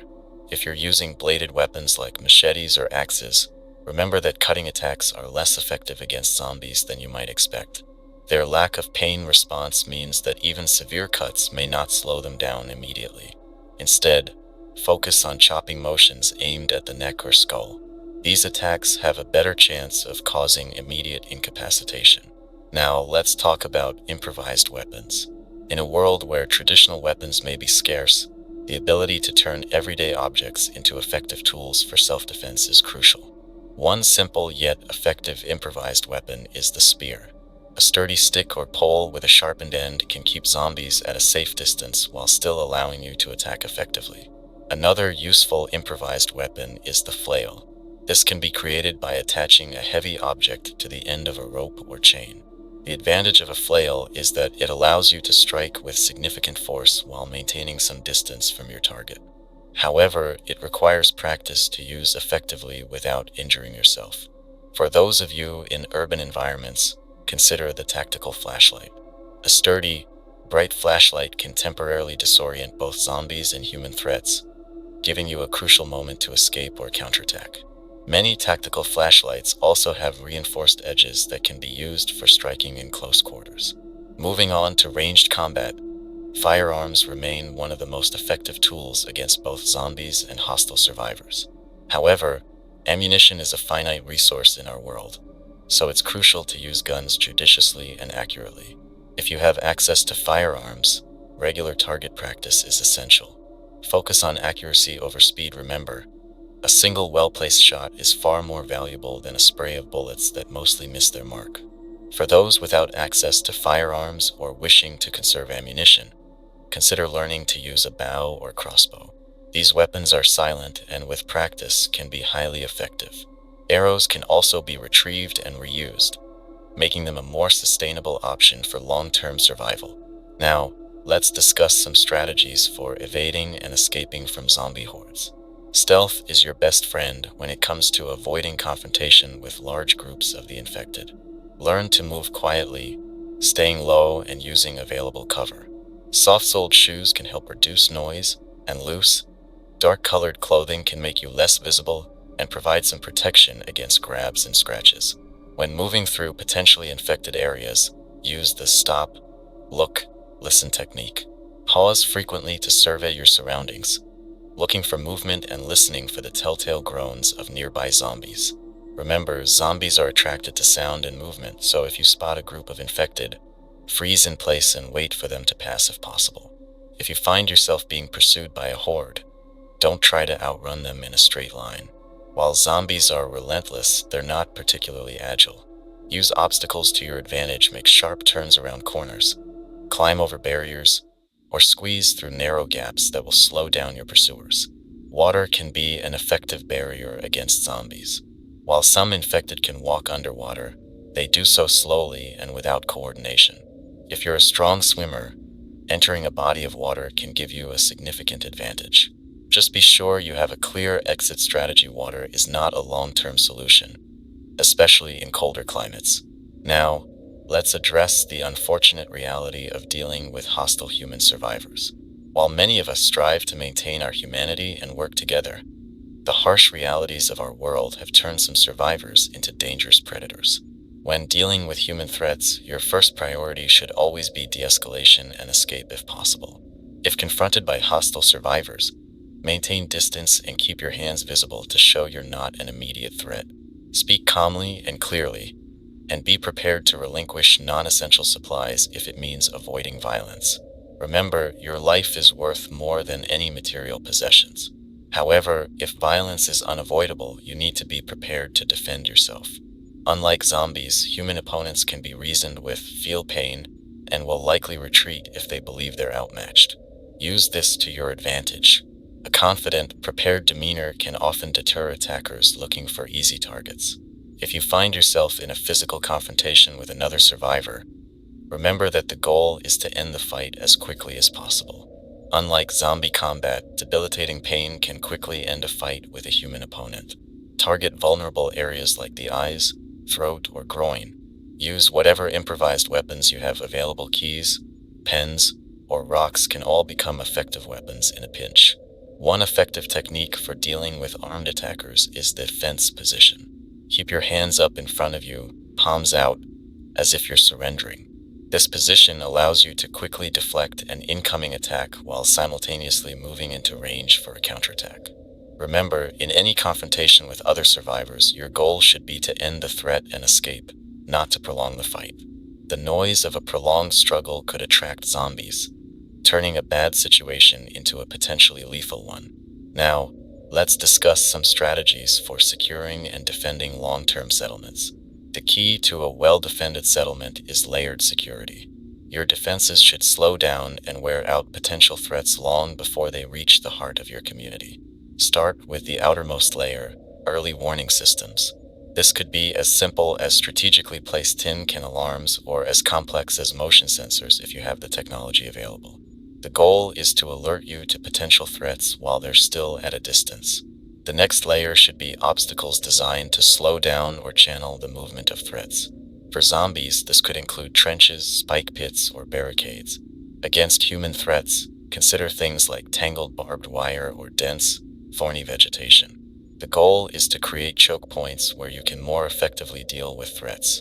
Your innermost layer of defense should be sturdy walls or fences. These need to be high enough and strong enough to withstand both zombie hordes and determined human attackers. Regular maintenance of these structures is crucial. Don't wait for a breach to occur before reinforcing weak points. Within your settlement, establish clear protocols for different types of threats. Everyone should know their role in the event of an attack, whether that's manning defensive positions, helping with evacuations, or providing medical support. Consider establishing safe rooms or fallback positions within your settlement. These should be secure locations stocked with essential supplies where community members can retreat if outer defenses are breached. Don't neglect the importance of lookout positions. Elevated vantage points can provide crucial early warnings and can be used to coordinate defense efforts. Old fire towers, tall buildings, or even sturdy tree houses can serve this purpose. Remember, the best defense is often a good offense. Regular patrols of the area surrounding your settlement can help identify and neutralize threats before they become serious problems. Just be sure to weigh the risks of these patrols against the potential benefits. Lastly, I want to stress the importance of training and preparedness. All the defenses in the world won't help if your community members don't know how to use them effectively. Exercises can regular drills. Everyone knows what to do in the event of an attack. In our next segment, we'll be discussing strategies for community building and governance in the post-apocalyptic world. We'll also be sharing some inspiring stories of communities that have not only survived but thrived in the face of adversity. Stay tuned, stay vigilant, and remember, your greatest weapon is your mind. Train it well. This is Atlas, and you're listening to Station Wasteland, your lifeline in the apocalypse. Welcome back to Station Wasteland. This is Atlas, and in this segment, we're going to delve into the crucial topic of community building in our post-apocalyptic world. While individual survival skills are essential, it's through working together that we'll truly be able to rebuild and thrive in the face of the challenges we face. Let's start by discussing the importance of community in our new reality. Humans are inherently social creatures, and even in the face of the zombie apocalypse, our need for connection and cooperation remains strong. A well-organized community provides not just physical safety, but also emotional support, shared resources, and the opportunity to specialize and develop skills that benefit the group as a whole. When forming or joining a community, it's crucial to establish clear guidelines and expectations from the outset. This includes rules for behavior, contribution expectations, and decision-making processes. While the specific rules may vary depending on the size and nature of your community, there are some key principles that tend to work well in our new world. First and foremost, every member of the community should have a role to play. This doesn't mean everyone needs to be a fighter or a farmer, but everyone should contribute in some way. This could be through physical labor, specialized skills, childcare, or even morale boosting. When everyone feels they have a purpose, it strengthens the community bond and improves overall productivity. Establish a clear leadership structure, but be wary of concentrating too much power in the hands of a single individual. A council or committee system can provide balanced leadership while allowing for diverse perspectives in decision-making. It's also wise to have a system for rotating leadership roles or reevaluating leadership periodically. In our uncertain world, adaptability is key, and that includes being able to adjust leadership as needed. Transparency in decision-making is crucial for maintaining trust within the community. Regular meetings where community members can voice concerns, share ideas, and be informed about important decisions can help prevent misunderstandings and build a sense of shared purpose. Now, let's talk about the practical aspects of organizing a community. One of the most important elements is the division of labor. In a small community, everyone might need to be a generalist, able to perform a variety of tasks. But as your community grows, specialization becomes more feasible and beneficial. Consider setting up different departments or teams responsible for specific aspects of community life. This might include a security team, a food production team, a medical team, and a maintenance team. Each team should have a leader who reports to the community council or leadership group. It's important to match people's skills and interests to their roles as much as possible. Someone with a background in healthcare, even if they weren't a doctor, might be well suited for the medical team. A person with carpentry skills could be invaluable on the maintenance team. By allowing people to use and develop their strengths, you'll increase both productivity and job satisfaction. Education should be a priority in your community, both for children and adults. Set up a system for passing on essential survival skills, as well as preserving knowledge from the pre-apocalypse world. This could take the form of formal classes, apprenticeships, or regular skill-sharing sessions. Don't neglect the importance of record keeping. Maintain logs of important events, decisions, inventories, and any useful information gathered by community members. This information can be invaluable for future planning and for passing knowledge on to new community members or future generations. Now, let's address the challenge of integrating new members into an established community. While growth can bring new skills and resources, it can also disrupt existing dynamics and strain resources. Having a clear process for vetting and integrating new members can help smooth this transition. Consider implementing a probationary period for new members, during which they can learn community rules and demonstrate their ability to contribute. This also gives existing members time to get to know newcomers before they're fully integrated into sensitive roles or decision-making processes. Be clear about your community's values and expectations from the outset. If you have specific rules or beliefs that are central to your community's functioning, make sure potential new members understand and agree to these before joining. It's also important to have a plan for dealing with those who violate community rules or prove to be a danger to others. While we hope for the best in people, the harsh realities of our world mean we need to be prepared for the worst. Clear, fair processes for conflict resolution and, if necessary, expulsion from the community can prevent small problems from becoming major crises. Let's talk about the importance of establishing communication networks between communities. While your immediate focus may be on your own group's survival, connecting with other survivor communities can provide numerous benefits. Trade, information sharing, and mutual aid in times of crisis are all made possible through inter-community connections. If you have the means, consider setting up a regular scouting rotation to make contact with other nearby communities. Establish protocols for these interactions to ensure the safety of your scouts while also presenting a non-threatening face to potential allies. Radio communication, like this broadcast, can be an excellent way to connect with other communities over longer distances. If you have the technical skills and equipment, consider setting up your own local broadcast to share information and potentially make contact with other survivors in your area. Now, let's discuss the challenge of maintaining morale in a post-apocalyptic community. The constant stress of survival can take a heavy toll on mental health, so it's crucial to build in practices that support emotional well-being.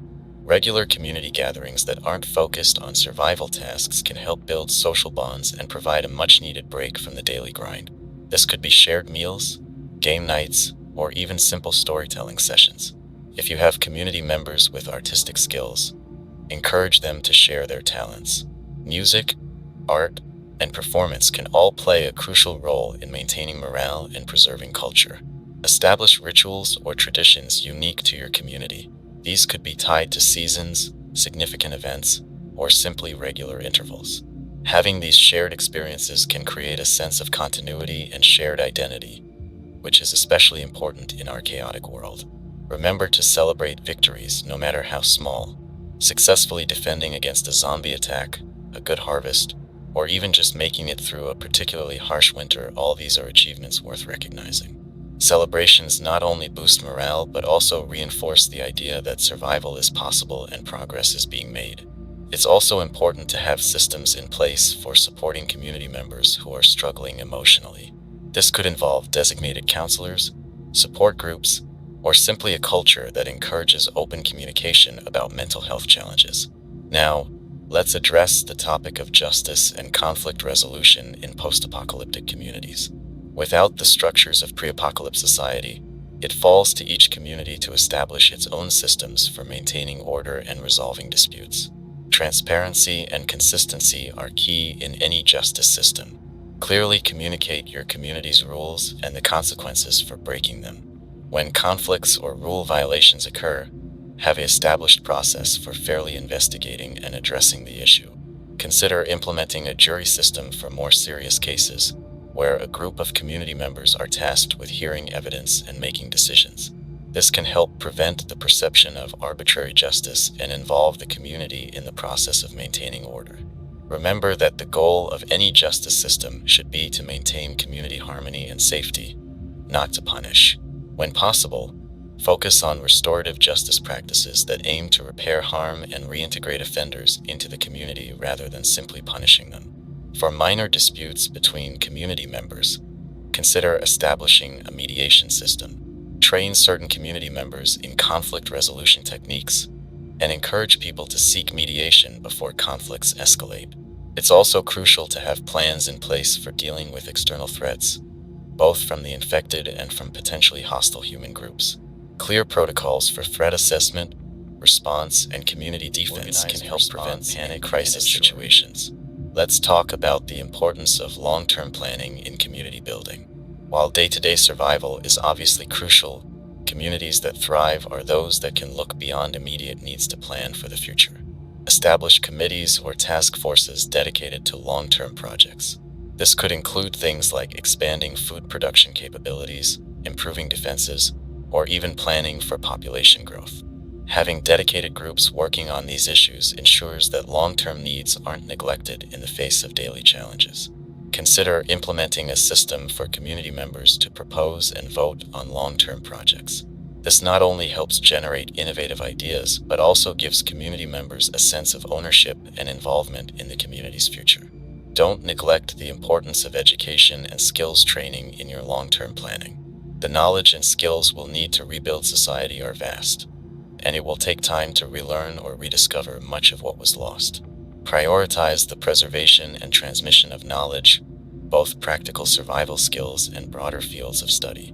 Finally, I want to stress the importance of hope in community building. In our harsh new world, it's easy to become focused solely on survival. But for a community to truly thrive, its members need to believe in a better future. Encourage your community to dream and plan for more than just survival. What kind of world do you want to rebuild? What values do you want to preserve or establish? Having a shared vision for the future can provide powerful motivation and unite your community around common goals. Remember, every day that we survive, every small improvement we make to our lives, is a victory against the chaos that has engulfed our world. By working together, supporting each other, and planning for the future, we can do more than just survive. We can begin to rebuild and thrive. In our next segment, we'll be discussing essential survival skills for navigating our changed world, including techniques for navigation without modern technology and strategies for wilderness survival. Stay tuned, stay united, and remember, together we are stronger. This is Atlas, and you're listening to Station Wasteland, your beacon of hope in the post-apocalyptic world. Welcome back to Station Wasteland. This is Atlas, and in this segment, we're going to delve into essential survival skills for navigating our changed world. In the absence of modern technology and infrastructure, mastering these skills can mean the difference between life and death. We'll be covering navigation techniques, wilderness survival strategies, and basic mechanical skills that can keep you moving in a world where breakdowns are common and spare parts are scarce. Let's start with navigation. In a world without GPS or readily available maps, knowing how to find your way is crucial. One of the most fundamental skills you can develop is reading the night sky. The stars have guided travelers for millennia, and they can do the same for us now. In the northern hemisphere, the North Star, or Polaris, is your most reliable celestial landmark. To find it, locate the Big Dipper constellation. The two stars at the front edge of the Big Dipper's bowl point directly to Polaris. Once you've found it, you know you're facing north. From there, you can determine the other cardinal directions. During the day, the sun can be your guide. Remember, the sun rises in the east and sets in the west. At noon, the sun will be directly south in the northern hemisphere and directly north in the southern hemisphere. By tracking the sun's movement, you can maintain your direction even without a compass. Speaking of compasses, if you don't have one, you can make a rudimentary compass with a needle and a leaf. Magnetize the needle by repeatedly stroking it in one direction with a piece of silk or hair. Then, float the needle on a leaf in still water. The needle will align itself with the Earth's magnetic field, with one end pointing north. Natural landmarks can also serve as navigation aids. Mountain ranges, rivers, and coastlines can all help you maintain your bearings.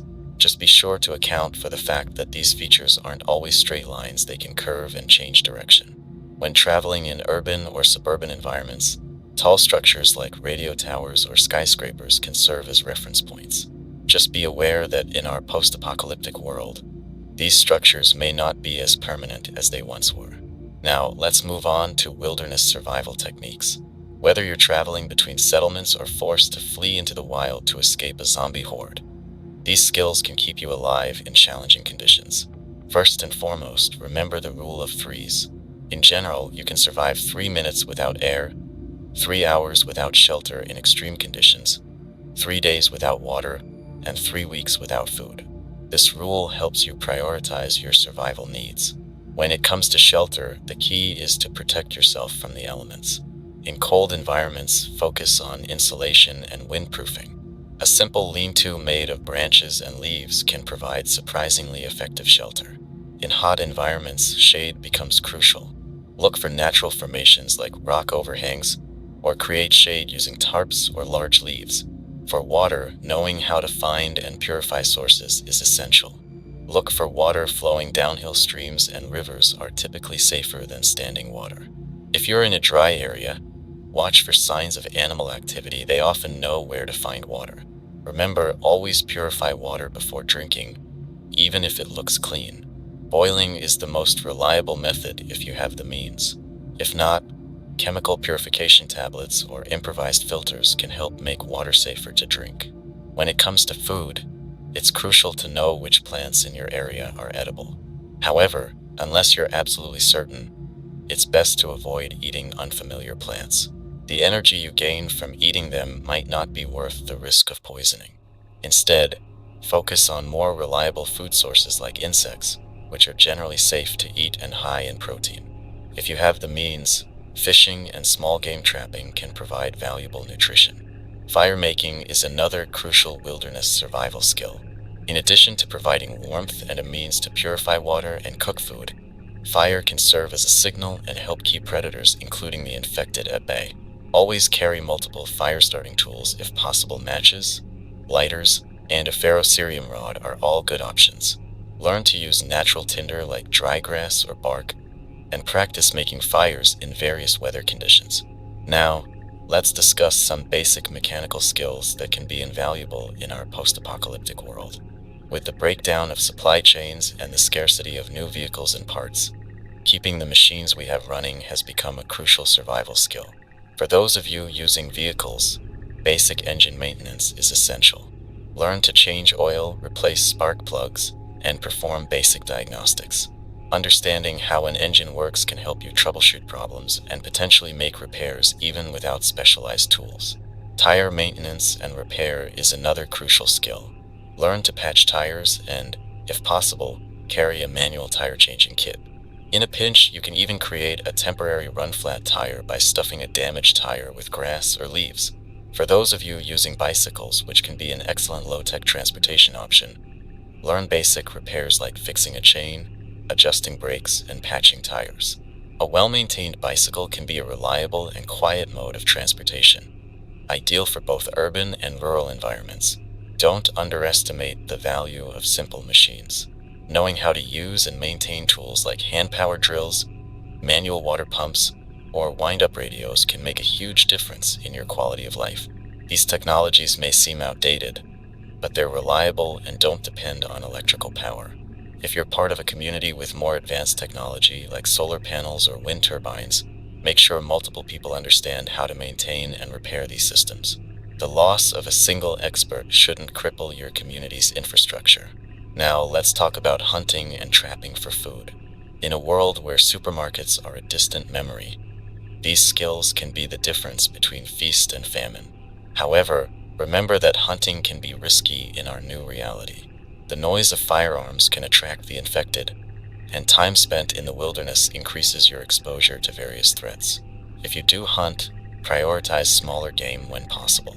Rabbits, squirrels, and birds are easier to take down and carry, and they're less likely to attract unwanted attention. Learn to set simple snares and traps. These can work while you focus on other survival tasks, increasing your efficiency. For larger game, consider hunting with a bow or crossbow. These weapons are quieter than firearms and have the added advantage of recoverable ammunition. However, they require significant practice to use effectively, so start training now if you haven't already. Once you've successfully hunted, knowing how to properly field dress and preserve meat is crucial. In the absence of refrigeration, smoking and drying meat can learn these preservation techniques and practice them whenever you have the opportunity. Fishing can be another excellent source of protein. Learn to make simple fishing gear from available materials. A length of line, a hook fashioned from a small piece of metal, and some bait are all you really need. In flowing water, you can even set up fish traps that work passively, allowing you to tend to other tasks while you wait for your catch. Let's move on to the topic of scavenging in urban environments. While cities can be dangerous due to higher concentrations of the infected, they also offer valuable resources for those who know how to find them. When scavenging in urban areas, always prioritize safety. Move quietly, stay alert, and always have an escape route planned. Look for resources in less obvious places. While supermarkets and pharmacies were likely picked clean early in the outbreak, office buildings, schools, and small shops might still hold valuable supplies. Don't overlook the importance of tools and materials. Screws, nails, wire, and duct tape might not be exciting finds, but they can be incredibly useful for repairs and improvising solutions to problems. When entering buildings, always check for structural integrity. Our cities have been decaying without maintenance, and a collapsing floor or falling debris can be just as deadly as the infected. Use all your senses. Unusual smells might indicate chemical hazards, while strange sounds could alert you to the presence of infected or other survivors. Remember, scavenging isn't just about finding useful items. It's also about gathering information. Look for maps, books, or any written information that might provide valuable knowledge or insights about your area or survival in general. Now, I want to touch on the importance of fitness and physical conditioning in our new world. The zombies don't get tired, but we do. Being in good physical shape can give you a crucial edge when it comes to survival.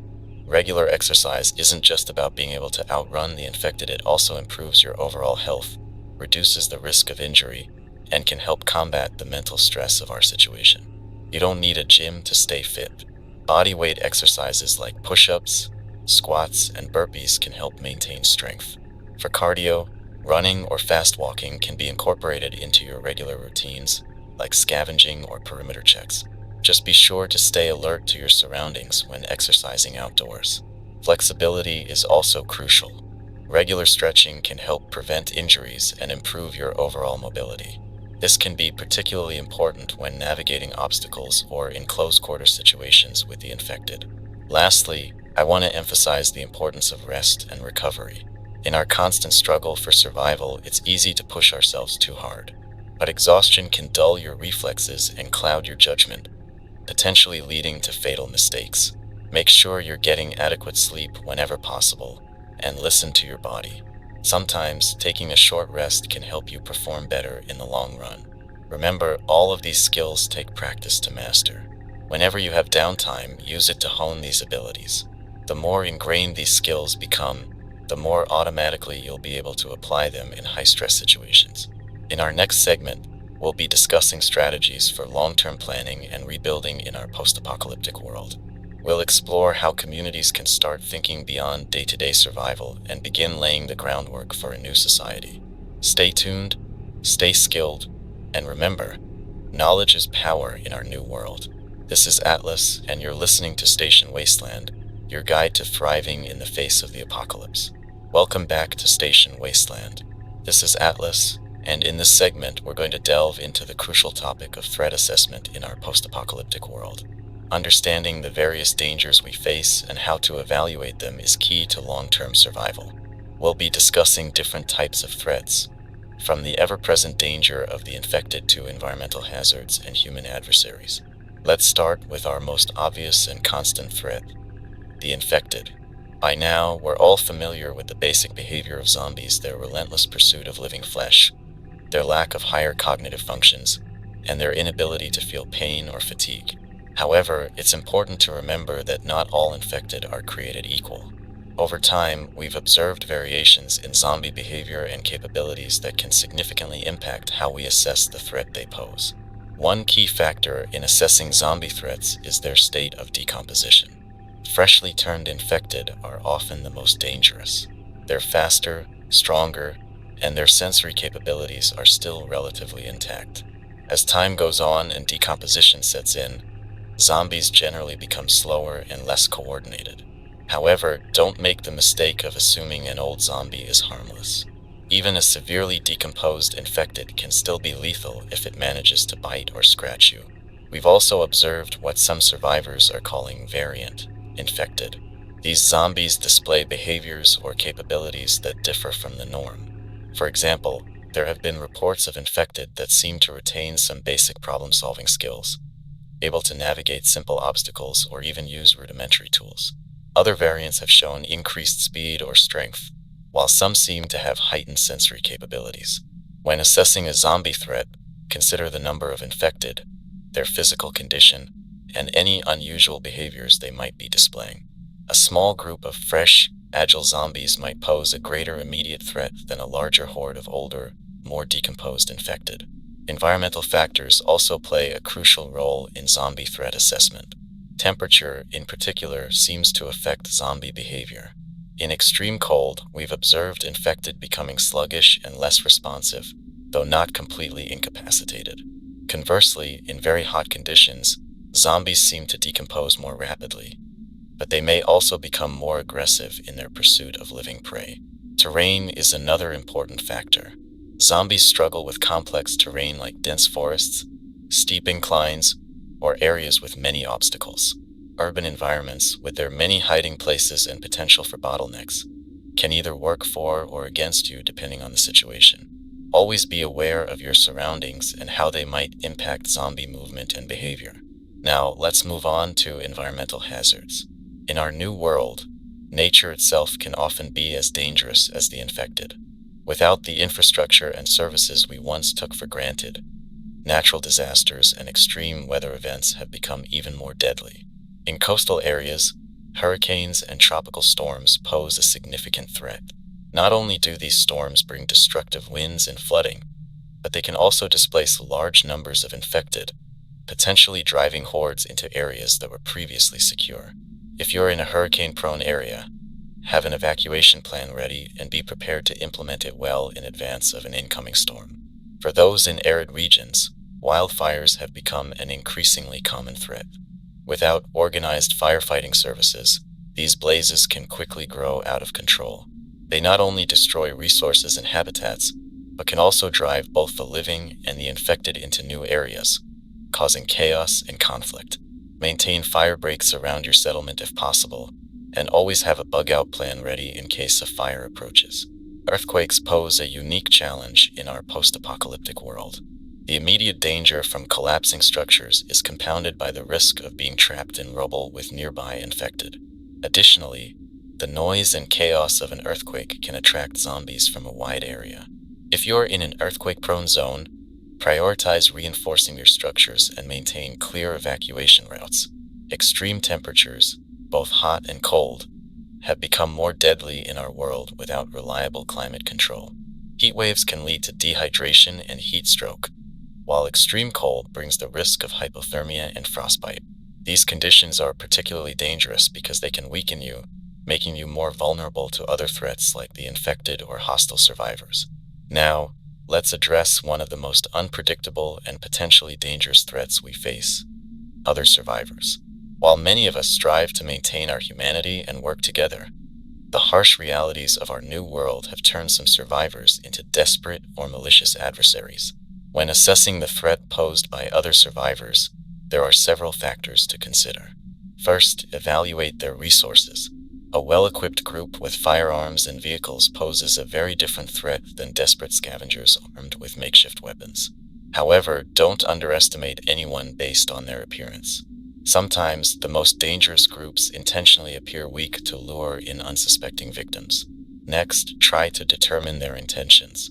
Are they simply passing through, looking to trade, or do they have more aggressive motives? Observe their behavior from a distance if possible. Look for signs of organization and discipline, as these can indicate groups that seem too eager to welcome newcomers or share resources. While genuine altruism still exists in our world, such behavior can also be a front for more sinister intentions. Trust is a luxury we can rarely afford to give freely. It's also important to assess the desperation level of any survivors you encounter. Desperate people are unpredictable and may take extreme risks or resort to violence even if it's not their normal behavior. Signs of malnourishment, visible injuries, or erratic behavior can all indicate a high level of desperation.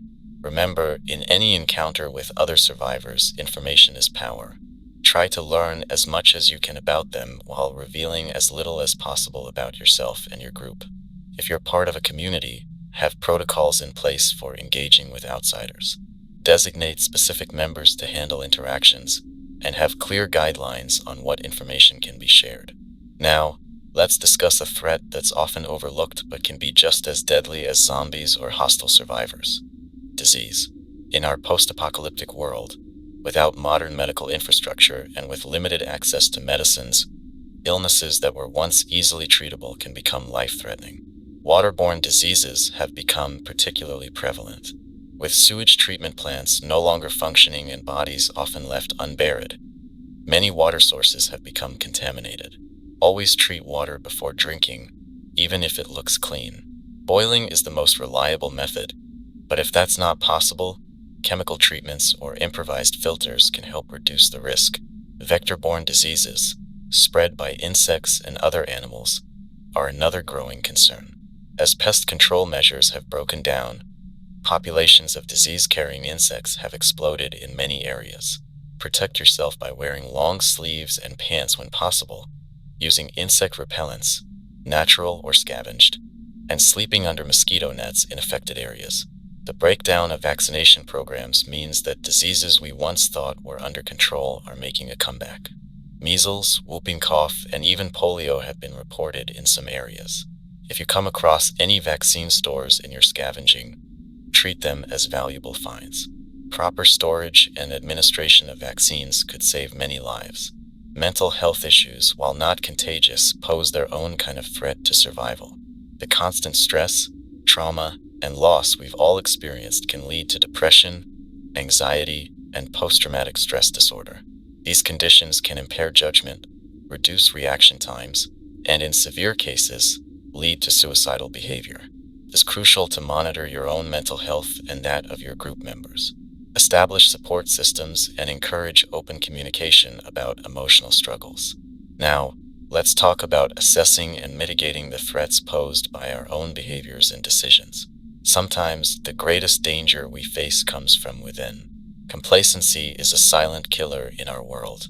It's easy, after periods of relative calm, to let your guard down. But remember, the infected are always out there, and one moment of inattention can be fatal. Maintain regular drills and security checks, even when things seem quiet. Rotate guard duties to keep people alert, and regularly reassess your defenses. Overconfidence is another dangerous mindset. Just because a strategy or tactic has worked in the past doesn't mean it will always be effective. The infected, while not intelligent in the traditional sense, do display a kind of swarm adaptation. What worked against them yesterday might not work tomorrow. Always be ready to adapt your methods. Resource mismanagement can be as deadly as any external threat. It's crucial to maintain accurate inventories of your supplies and to plan for long-term sustainability. Overusing resources in times of plenty can leave you vulnerable when scarcity hits. Always have contingency plans for essential supplies like food, water, and medicine. Lack of knowledge can also pose a significant threat.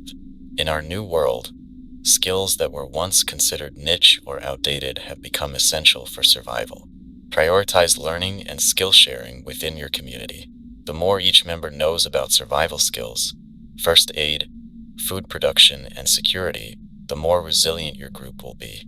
Interpersonal conflicts, if left unaddressed, can tear a community apart from within.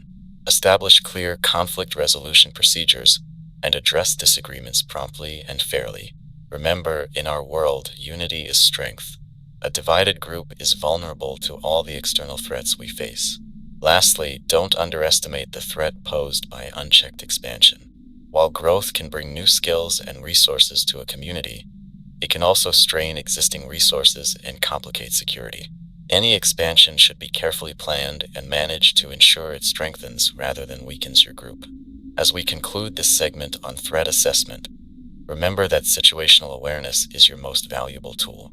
Always be observant of your surroundings, trust your instincts, and don't be afraid to reassess your plans if the situation changes. In our post-apocalyptic world, the ability to accurately evaluate and respond to threats can mean the difference between life and death. In our next segment, we'll be discussing advanced survival techniques for extreme environments. From desert survival to Arctic conditions, we'll cover strategies for staying alive in some of the most challenging landscapes our changed world has to offer. Stay tuned, stay vigilant, and remember, in the face of any threat, knowledge and preparation are your best defenses. This is Atlas, and you're listening to Station Wasteland, your lifeline in the apocalypse. Welcome back to Station Wasteland. This is Atlas, and in this segment, we're going to focus on a critical aspect of survival in our post-apocalyptic world: health and medicine. Without the advanced healthcare systems we once took for granted, understanding how to deal with injuries and illnesses has become a matter of life and death. We'll cover everything from basic first aid to more advanced medical techniques, as well as strategies for maintaining health in our challenging new reality. Let's start with the basics of first aid. In a world where even minor injuries can become life-threatening, knowing how to properly clean and dress wounds is essential. Always begin by cleaning your hands as best you can. If soap and water aren't available, use hand sanitizer or high-proof alcohol if you have it. Next, clean the wound thoroughly. Use clean water if available, or a diluted iodine solution if you have it. Remove any visible debris from the wound. For minor cuts and scrapes, applying an antibiotic ointment, if available, and covering with a clean bandage is usually sufficient. For deeper wounds, apply direct pressure to stop bleeding. Once bleeding is controlled, cover the wound with a sterile dressing. If you don't have proper medical supplies, clean cloth can be used in a pinch. Change dressings regularly and watch for signs of infection like increased redness, swelling, or pus. Burns require special care. For minor burns, cool the area with clean water for at least 10 minutes. Do not use ice, as this can cause further damage. After cooling, apply an antibiotic ointment if available and cover with a clean, dry dressing. For more severe burns, cooling is still important, but seek more advanced medical help if possible. Severe burns can lead to dangerous fluid loss and are highly susceptible to infection. Fractures and sprains are common injuries in our world of constant physical labor and potential combat situations. For suspected fractures, immobilize the injured area. You can create makeshift splints using sturdy materials like wood or rolled up newspapers, padded with cloth. For sprains, remember the Rice method: rest, ice, or cold compress, compression, and elevation. Even if proper ice packs aren't available, cold compresses can be made with cloth soaked in cool water. Now, let's move on to dealing with more severe medical emergencies. In cases of severe bleeding, direct pressure should be your first approach. If this isn't sufficient, you may need to apply a tourniquet.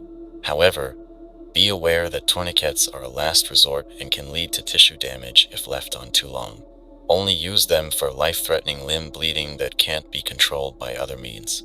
In cases of suspected internal bleeding, keep the person still and treat for shock by laying them flat, elevating their legs if possible, and keeping them warm.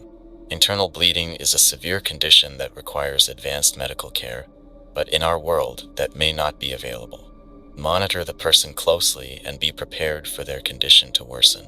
Knowing how to perform CPR can be the difference between life and death in cases of cardiac arrest. Remember the basic steps.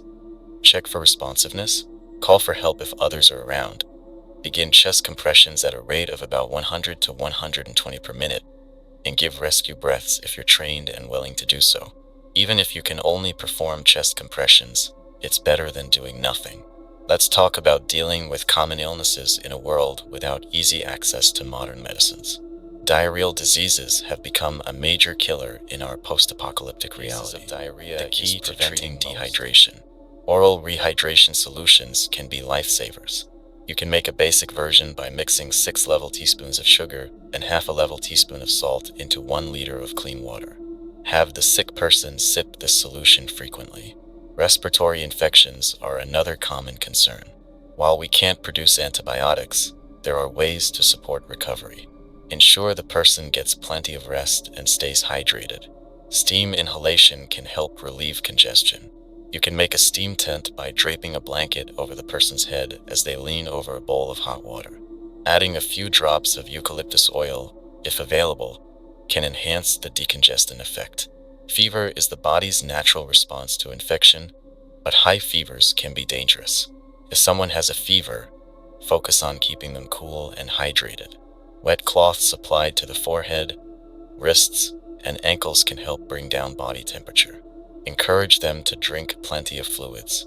Now, let's discuss some preventative measures to maintain health in our challenging environment.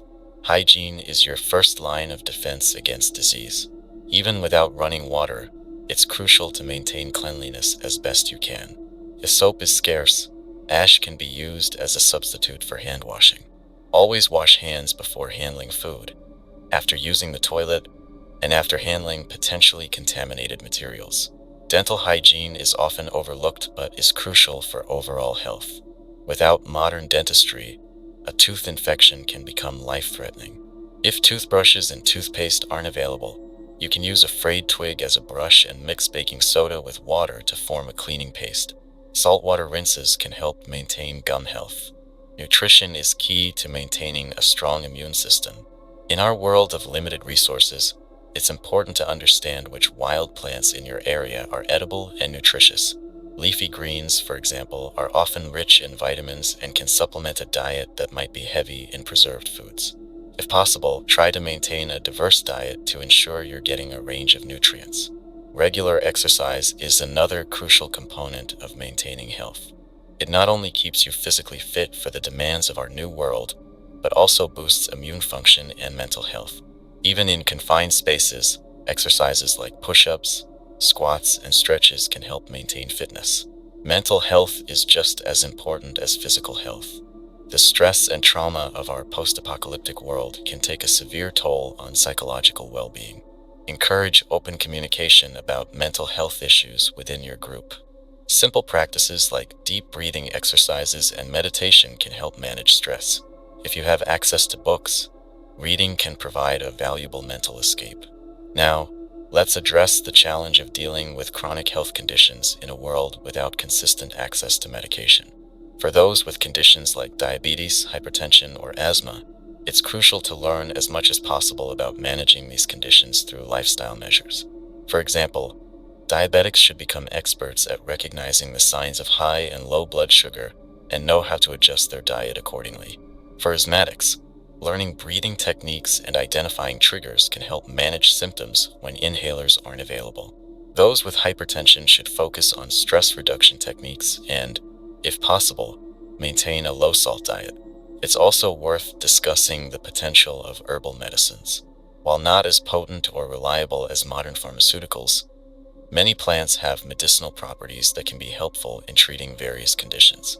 Echinacea, for example, can help boost the immune system. Garlic has natural antibiotic properties. Willow bark contains salicin, a compound similar to aspirin, and can be used for pain relief. However, it's crucial to be certain of your identification of plants and to understand their proper use. Incorrect use of herbal remedies can be dangerous. Let's talk about childbirth in our new world. Without access to modern medical facilities, giving birth has become much riskier. If possible, designate and train specific individuals in your community in midwifery skills. Understanding the stages of labor, how to sterilize equipment, and how to handle common complications can save lives.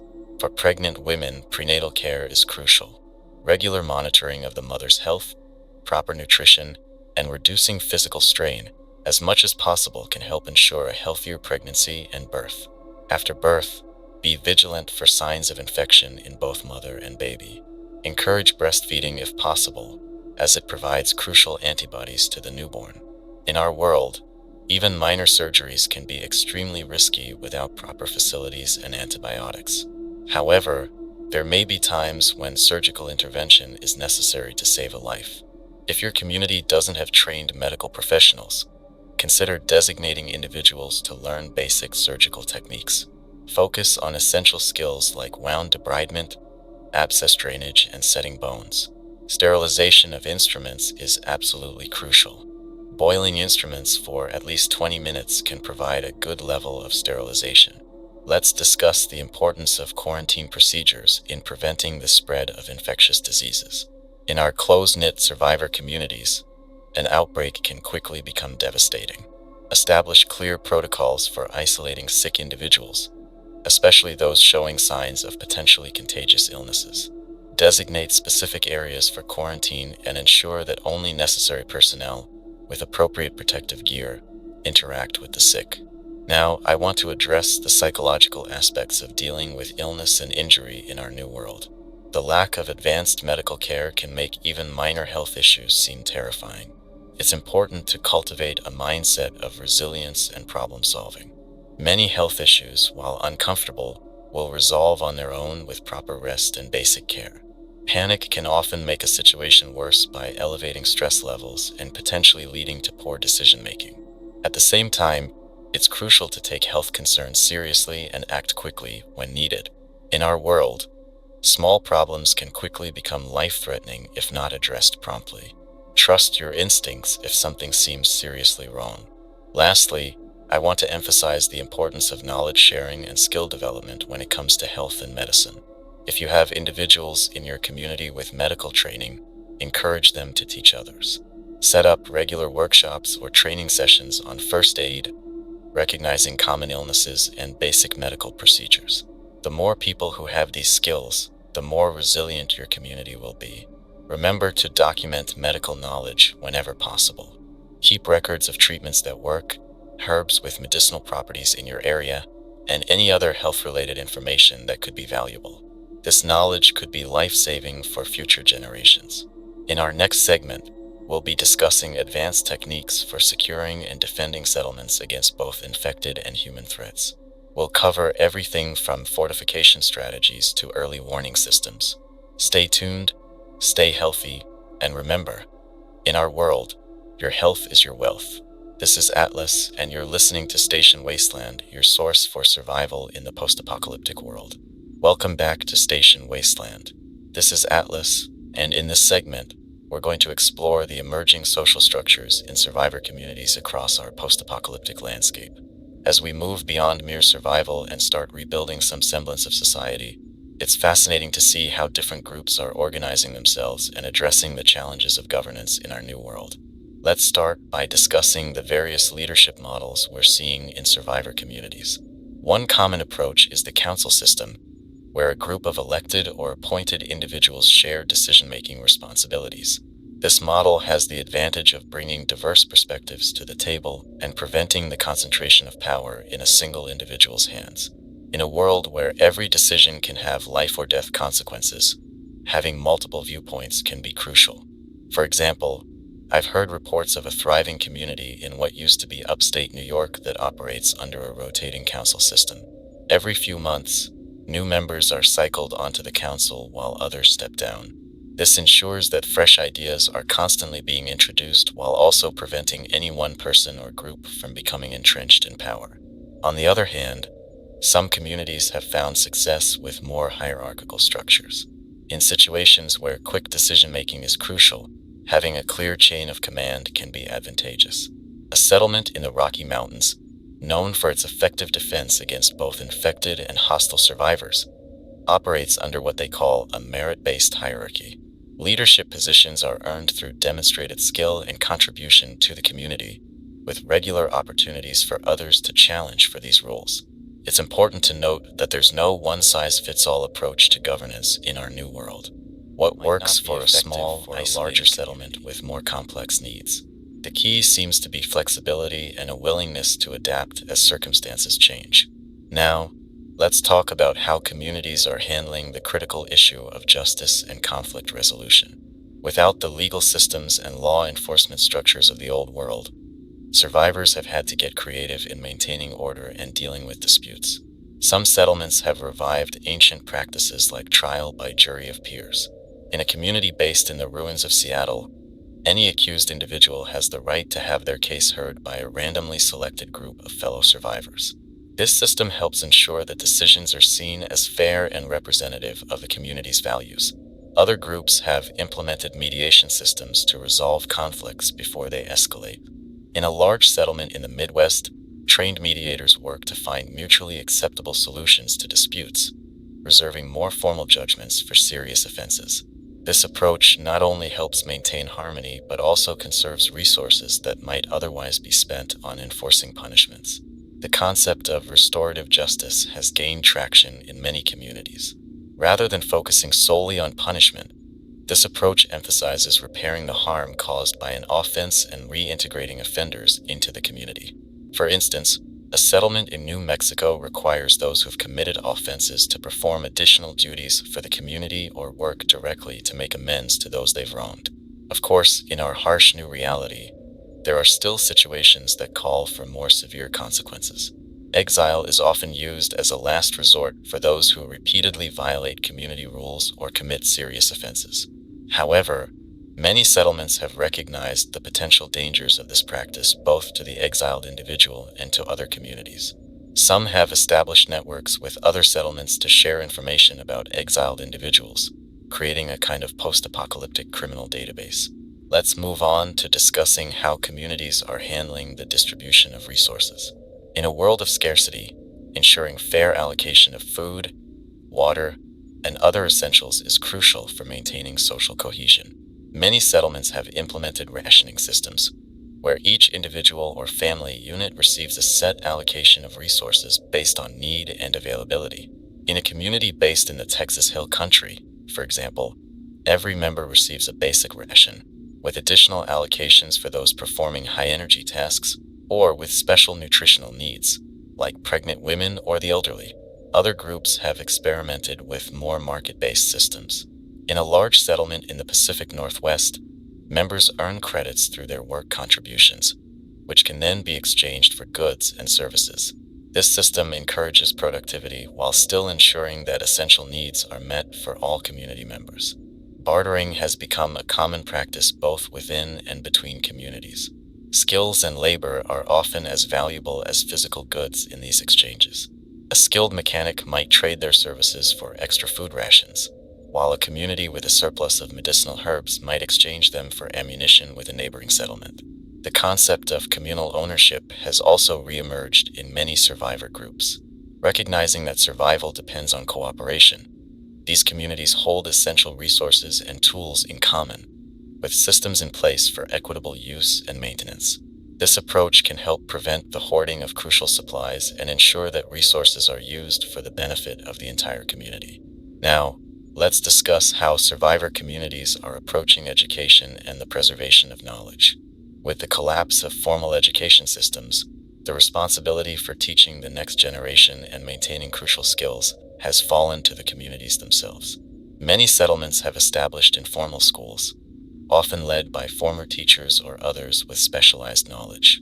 These schools focus not just on basic literacy and numeracy, but also on practical survival skills, local history, and the sciences needed to understand and navigate our changed world. In a community based in the Appalachian Mountains, for instance, education is seen as a community-wide responsibility. Adults with specific skills or knowledge are expected to take on apprentices, ensuring that crucial abilities like medical care, engineering, and agriculture are passed on to younger generations. The preservation of pre-apocalypse knowledge has become a priority for many groups. Libraries have taken on new significance, with communities going to great lengths to protect and expand their collections of books. Some settlements have even designated knowledge keepers, individuals tasked with memorizing crucial information as a safeguard against the loss of written records. Digital information preservation has proven challenging due to the lack of reliable power and the degradation of electronic devices. However, some tech-savvy communities have managed to maintain small-scale computer systems, powered by solar panels or other alternative energy sources, These digital archives, while limited, provide invaluable access to a wealth of pre-apocalypse information. Let's talk about how communities are handling healthcare in the absence of the medical infrastructure we once took for granted. Many settlements have established communal clinics, staffed by individuals with medical training or those who've developed skills through necessity and apprenticeship. Herbalism and traditional medicine have seen a resurgence, with many communities cultivating gardens of medicinal plants. In a settlement in the southwest, for example, knowledge of native plant medicines has been combined with modern medical understanding to create a unique and effective healthcare system. Mental health has also become a key concern. The trauma of the apocalypse and the ongoing stress of survival have taken a toll on many. Some communities have implemented regular group therapy sessions or designated individuals to act as counselors. In a settlement near the Great Lakes, they've instituted a buddy system where each community member has a designated partner to check in with regularly, providing emotional support and monitoring for signs of mental health issues. Now, let's discuss how survivor groups are approaching reproduction and family structures in our new world. With the human population drastically reduced, many communities are actively encouraging procreation to ensure long-term survival. However, this comes with significant challenges. Some settlements have established communal childcare systems, recognizing that raising children is too crucial and resource-intensive to be left solely to individual parents. In a community in the Pacific Northwest, all adults take turns with childcare duties, ensuring that children are cared for while allowing parents to contribute to other necessary tasks.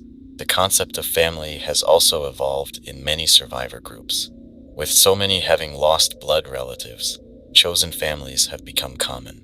Many communities have formal processes for adults to create family units, regardless of biological relation or romantic involvement. These family units often share resources and living spaces, providing crucial emotional support. The issue of genetic diversity has become a concern for some of the more isolated communities. To address this, some groups have established networks for young adults to travel between settlements, not unlike the marriage customs of some pre-industrial societies. This practice helps prevent inbreeding and promotes the exchange of skills and knowledge between communities. Let's talk about how survivor societies are handling leisure and cultural activities. While survival is obviously the priority, many communities have recognized the importance of maintaining morale and preserving human culture. Regular communal gatherings have become a feature in many settlements. These might involve shared meals, storytelling sessions, or musical performances. In a community based in the ruins of Nashville, weekly concerts have become a cherished tradition, featuring both pre-apocalypse songs and new music composed about life in the post-apocalyptic world. Sports and games have taken on new significance, providing not just entertainment but also helping to keep community members physically fit and mentally sharp. Some settlements have revived old games like chess or card games, while others have invented new sports that incorporate useful survival skills. Art has also found a place in our new world. Many communities encourage artistic expression as a way to process the trauma of the apocalypse and imagine a better future. Murals depicting both the old world and hopes for the new are common sights in many settlements. Now, let's discuss how survivor communities are approaching long-term planning and vision for the future. While day-to-day survival is obviously crucial, many groups are starting to look beyond immediate needs to consider what kind of society they want to rebuild. Some communities have established regular future planning sessions, where members can propose and discuss long-term projects and goals. These might include improving defenses or even reclaiming nearby urban areas from the infected. The idea of eventually reconnecting isolated communities into larger societal structures is gaining traction in some areas. There are reports of regional alliances forming, with representatives from different settlements meeting regularly to discuss trade, mutual defense, and the possibility of eventually reestablishing larger-scale governance. Education plays a key role in these long-term plans. Many communities are focusing on ensuring that the next generation has the skills and knowledge necessary not just to survive, but to rebuild and improve upon our current situation. This often involves a combination of teaching pre-apocalypse knowledge and developing new skills suited to our changed world. As we conclude this segment on the new social structures emerging in our post-apocalyptic world, it's clear that human creativity and resilience are alive and well. Despite the enormous challenges we face, survivor communities are finding ways not just to persist, but to build new societies that reflect both the harsh realities of our situation and our hopes for a better future. In our next segment, we'll be exploring the latest theories about the zombie virus and potential strategies for long-term management or eradication of the infected. Stay tuned, stay united, and remember, every day we survive and every step we take towards rebuilding is a victory against the chaos. This is Atlas, and you're listening to Station Wasteland, your window into the evolving human story in the post-apocalyptic world. Welcome back to Station Wasteland. This is Atlas, and in this segment, we're going to look towards the future and discuss long-term survival strategies for our post-apocalyptic world. As we move beyond immediate survival concerns, it's crucial that we start thinking about how to rebuild and create sustainable ways of life that can last for generations to come. Let's start by discussing long-term food production strategies. While scavenging and hunting have been necessary for immediate survival, these methods are not sustainable in the long run. Many survivor communities are now focusing on reestablishing agriculture as a primary food source. One promising approach is the development of permaculture systems. Permaculture is a method of agricultural design that mimics natural ecosystems, creating self-sustaining and highly productive food forests. A community in what used to be Oregon has had great success with this method, transforming several acres of land into a diverse ecosystem that provides fruits, vegetables, nuts, and even supports small livestock like chickens and rabbits. Aquaponics is another innovative food production method gaining traction in survivor settlements. This system combines fish farming with hydroponic plant growing, creating a closed-loop system where fish waste fertilizes the plants, and the plants clean the water for the fish. A group of survivors in the remains of Chicago has set up an impressive aquaponics operation in an abandoned warehouse, providing a steady supply of fish and vegetables year-round. For communities in more arid regions, drought-resistant farming techniques are crucial. Methods like xeriscaping and dry farming, which were once niche practices, have become essential skills. A settlement in the Southwest has developed an impressive system of water-conserving gardens, using mulching, companion planting, and careful species selection to produce food with minimal water input. Seed saving and plant breeding have become vital practices in many communities. With commercial seed production a thing of the past, the ability to produce and store viable seeds is crucial for long-term food security. Some settlements have established seed banks, carefully preserving a diverse collection of plant genetics for future use. Now, let's talk about long-term strategies for energy production. While many of us have become accustomed to living without electricity, reestablishing some level of power generation can greatly improve quality of life and open up new possibilities for rebuilding. Solar power remains one of the most accessible forms of energy production in our post-apocalyptic world. Many communities have scavenged solar panels from abandoned buildings and repurposed them for their own use. A settlement in the Southwest has even managed to get a small solar farm operational, providing a consistent power supply for essential services like water purification and medical equipment. Wind power is another viable option, particularly for communities in open, windy areas. A group of survivors in the Great Plains has constructed several wind turbines using scavenged materials, providing a reliable source of power for their settlement. For communities near flowing water, microhydro systems can provide a consistent source of power. A settlement in the Appalachian Mountains has set up a series of small water wheels in a nearby river, generating enough electricity to power lights and small appliances for the entire community. Biogas is an often overlooked energy source that's well suited to our new reality.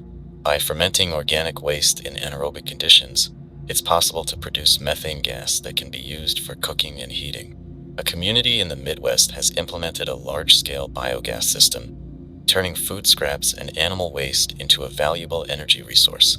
Let's move on to discussing strategies for long-term water management. Clean water is perhaps our most precious resource, and ensuring a sustainable supply is crucial for any settlement's longevity.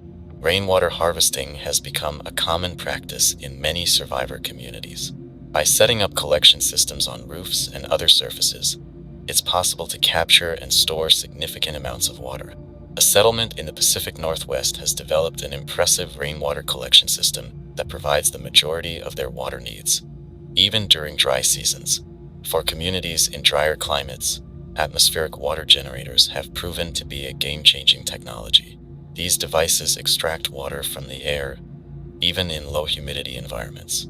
A group of survivors in the Mojave Desert has managed to keep several of these machines operational, providing a crucial water source in an otherwise arid environment. Water recycling and gray water systems have become standard practice in many settlements. By reusing water from sinks, showers, and laundry for irrigation or toilet flushing, communities can significantly reduce their overall water consumption. Some advanced settlements have even implemented blackwater treatment systems, allowing them to safely recycle all of their wastewater. Now, let's discuss strategies for long-term defense and security. While we've covered immediate defense tactics in previous segments, long-term security requires a more comprehensive approach. Many settlements have found that the best defense is often obscurity. By carefully concealing their presence and minimizing their impact on the surrounding environment, these communities reduce the likelihood of attracting attention from both the infected and potentially hostile survivor groups. For larger or more established communities, the development of multi-layered defense systems has proven effective. This might include outer perimeter alarms to provide early warning, obstacle courses to slow down threats, and fortified inner areas for final defense. A settlement in the Rocky Mountains has implemented an impressive defense system that takes full advantage of their mountainous terrain, making their community nearly impregnable. Some forward-thinking communities have started to implement more advanced defense technologies. A group of survivors with engineering backgrounds has managed to create a network of solar-powered surveillance drones, providing early warning of approaching threats and allowing for more efficient use of human sentries. Long-term defense strategies also need to account for the possibility of extended sieges. Many communities are focusing on stockpiling supplies and developing self-sufficiency to withstand prolonged isolation if necessary. This includes food and water storage, but also the ability to produce essential items like medicines and ammunition. Let's talk about strategies for long-term health management. Without the medical infrastructure we once took for granted, maintaining community health over the long term requires a multifaceted approach. Preventative care has become a major focus for many settlements. Regular health checkups, dental care, and fitness programs are implemented to catch and address health issues before they become serious. A community in New England has established a comprehensive preventative care program, including regular health screenings, dental clinics, and community exercise classes. The cultivation and use of medicinal plants has seen a resurgence in many survivor groups. Herb gardens are now a common sight in settlements, providing a sustainable source of natural remedies. Some communities have even established small-scale pharmaceutical production, creating basic medicines from plant extracts. Mental health care has become a crucial component of long-term health strategies. Many settlements have implemented regular counseling sessions, support groups, and stress reduction practices, recognizing the ongoing trauma of our post-apocalyptic world. These communities are working to ensure the psychological as well as physical well-being of their members. Now, let's discuss strategies for long-term knowledge preservation and education. The knowledge we've retained from the pre-apocalypse world, as well as the new skills we've developed, are perhaps our most valuable resources for rebuilding civilization. Many communities have established libraries or knowledge centers, carefully preserving books and other information sources. Some have even begun the painstaking process of transcribing digital information into physical form to ensure its long-term preservation. A settlement in what used to be Washington, D.C., has converted an old library into a vast archive of both pre- and post-apocalypse knowledge. Education systems in survivor communities often focus on a combination of practical survival skills and broader knowledge. Children learn not just reading and mathematics, but also agriculture, first aid, and self-defense. Many settlements have implemented apprenticeship programs, ensuring that specialized skills are passed down to the next generation. Some forward-thinking communities have begun to reestablish higher education and research programs. While these efforts are small-scale compared to pre-apocalypse universities, they represent a crucial step towards advancing our collective knowledge and capabilities. A group of survivors in California has set up a research center focused on developing new technologies and techniques for post-apocalyptic survival and rebuilding. Let's talk about long-term strategies for governance and social organization. As our communities grow and stabilize, many are looking towards more formalized systems of governance. Some settlements have implemented democratic systems with regular elections for leadership positions. Others have opted for more consensus-based decision-making processes, where all community members have a say in major decisions. A large settlement in the Midwest has developed an interesting hybrid system, combining elected representatives with direct community voting on crucial issues.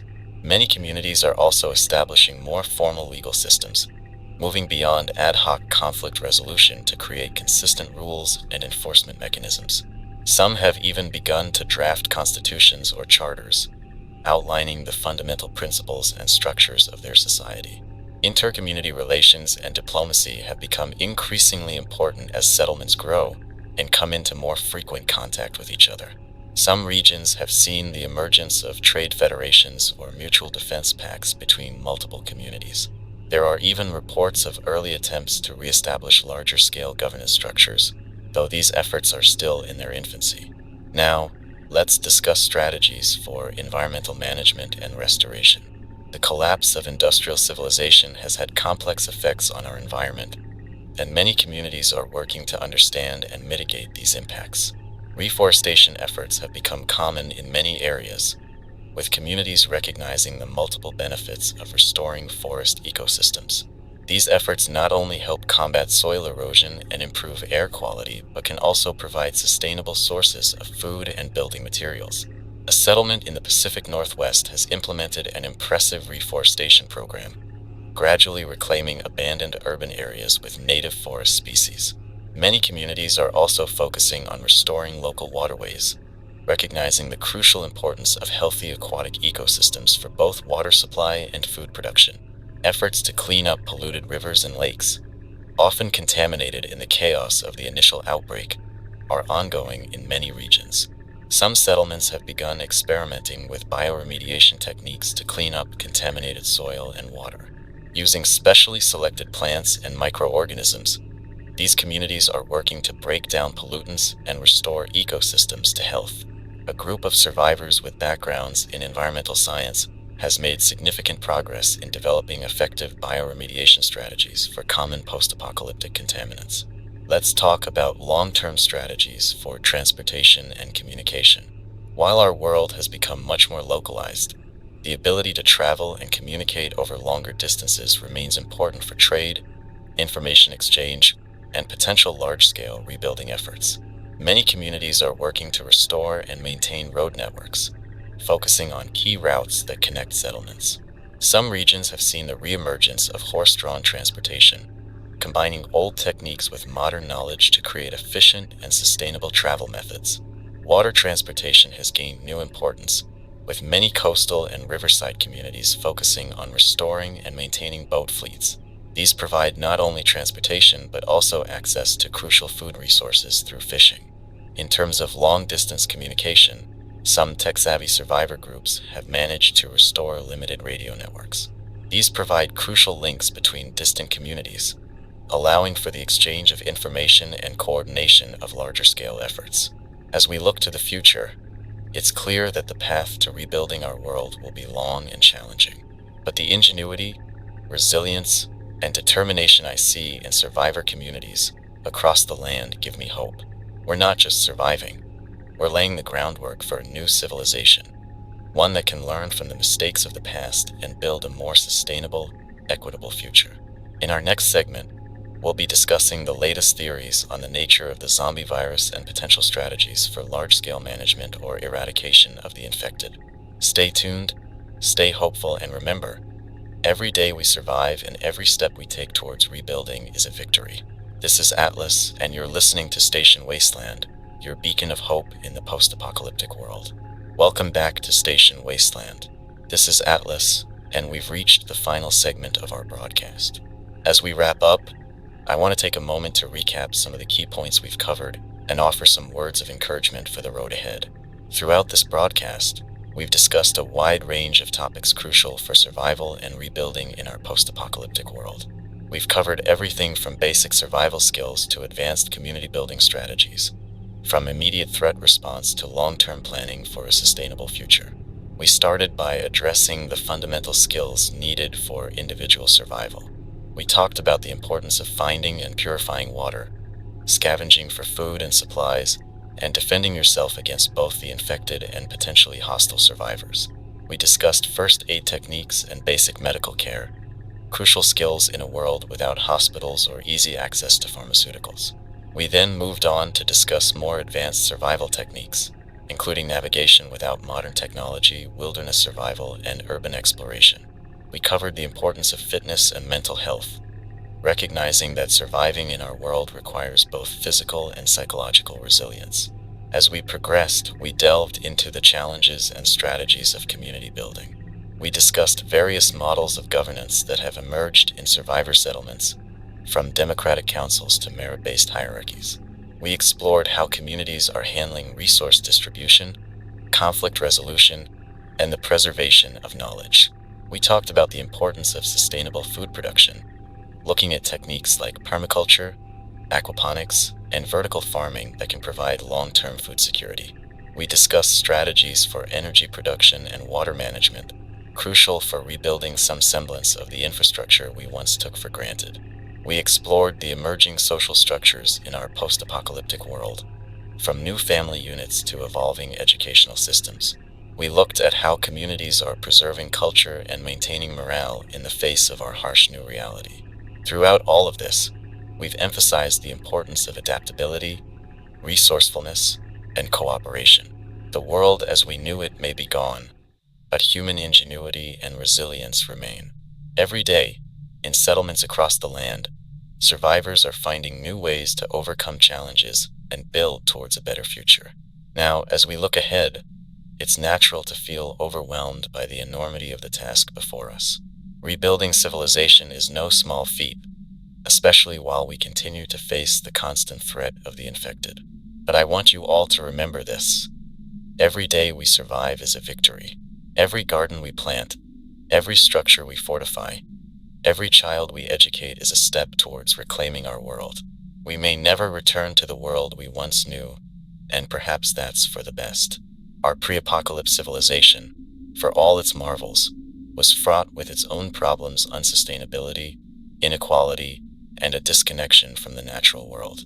Now, we have the opportunity, albeit one born from unimaginable tragedy, to build something new, something better. As we move forward, it's crucial that we maintain hope. It's easy to become mired in the day-to-day struggle for survival, but we must never lose sight of our long-term goals. We're not just surviving, we're laying the groundwork for a new civilization, one that can learn from the mistakes of the past and create a more sustainable, equitable world. To that end, I want to encourage all of you to think beyond your immediate needs and consider how you can contribute to this larger goal. If you have specialized knowledge or skills, find ways to pass them on to others. If you've developed innovative solutions to the challenges of our new world, share them with other communities. The more we can cooperate and share knowledge, the stronger we'll be as a species. Remember, too, the importance of preserving knowledge from the pre-apocalypse world. While much of our old technology may no longer be relevant, the underlying principles of science, mathematics, engineering, and medicine remain invaluable. If you have access to books or other sources of information, protect them. If you have expertise in a particular field, find ways to document and share your knowledge. As we conclude this broadcast, I want to address a question that I know weighs heavily on many of your minds. Will we ever find a cure for the zombie virus? The honest answer is, I don't know. The research continues, and there have been promising developments, but we're still far from a solution. However, I believe that as we rebuild and recover more of our scientific knowledge and capabilities, our chances of developing a cure or vaccine will improve. In the meantime, we must continue to focus on containment and survival. The strategies we've discussed for fortifying settlements, managing resources, and dealing with infected threats remain our best defense. And who knows, perhaps the solution will come not from curing the infected, but from making ourselves immune. There have been intriguing reports of individuals who seem naturally resistant to the virus. If we can understand why, it could be the key to ensuring humanity's long-term survival. I also want to remind you all of the importance of mental health and emotional well-being. The trauma we've all experienced, the losses we've endured, and the constant stress of our new reality can take a severe toll.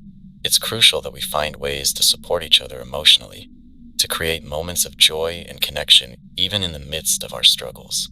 Whether it's through communal meals, storytelling sessions, or simple acts of kindness, these human connections are what will keep us going in the darkest times. To those of you who are listening alone, isolated survivors who haven't yet found a community, I want to say this: don't give up hope. There are others out there like you, and there are communities that would welcome you. Stay safe, stay vigilant, but keep searching for others. Humanity is stronger together. For those of you in established communities, I encourage you to remain open to newcomers. Yes, caution is necessary in our dangerous world, but isolation is not the answer. By welcoming new members, by forging connections with other settlements, we take the first steps towards rebuilding a larger society. As we face the challenges ahead, let's not forget the resilience and adaptability that have brought us this far. We've survived the initial outbreak, the collapse of civilization as we knew it, and the countless dangers of our new world. We've learned to live without the technologies and comforts we once took for granted. We've formed new communities, developed new skills, and found strength we never knew we had. Each of you listening to this broadcast is a testament to human endurance and ingenuity. You are the seeds from which a new civilization will grow. The road ahead will not be easy, but I believe that together we can overcome any obstacle. Remember, in this post-apocalyptic world, knowledge is power, unity is strength, and hope is our most precious resource. Share what you know, support one another, and never lose sight of the future we're working towards. As we come to the end of this broadcast, I want to thank you all for listening. Your survival, your determination to rebuild, gives meaning to this radio station and to my role as your host. In a world where so much has been lost, knowing that there are others out there, fighting to survive and create a better future, gives me the strength to keep broadcasting. Until next time, this is Atlas, signing off from Station Wasteland. Stay safe, stay strong, and remember, as long as we're alive, there's hope for a better tomorrow. The future of humanity rests in our hands. Let's make it a future worth fighting for.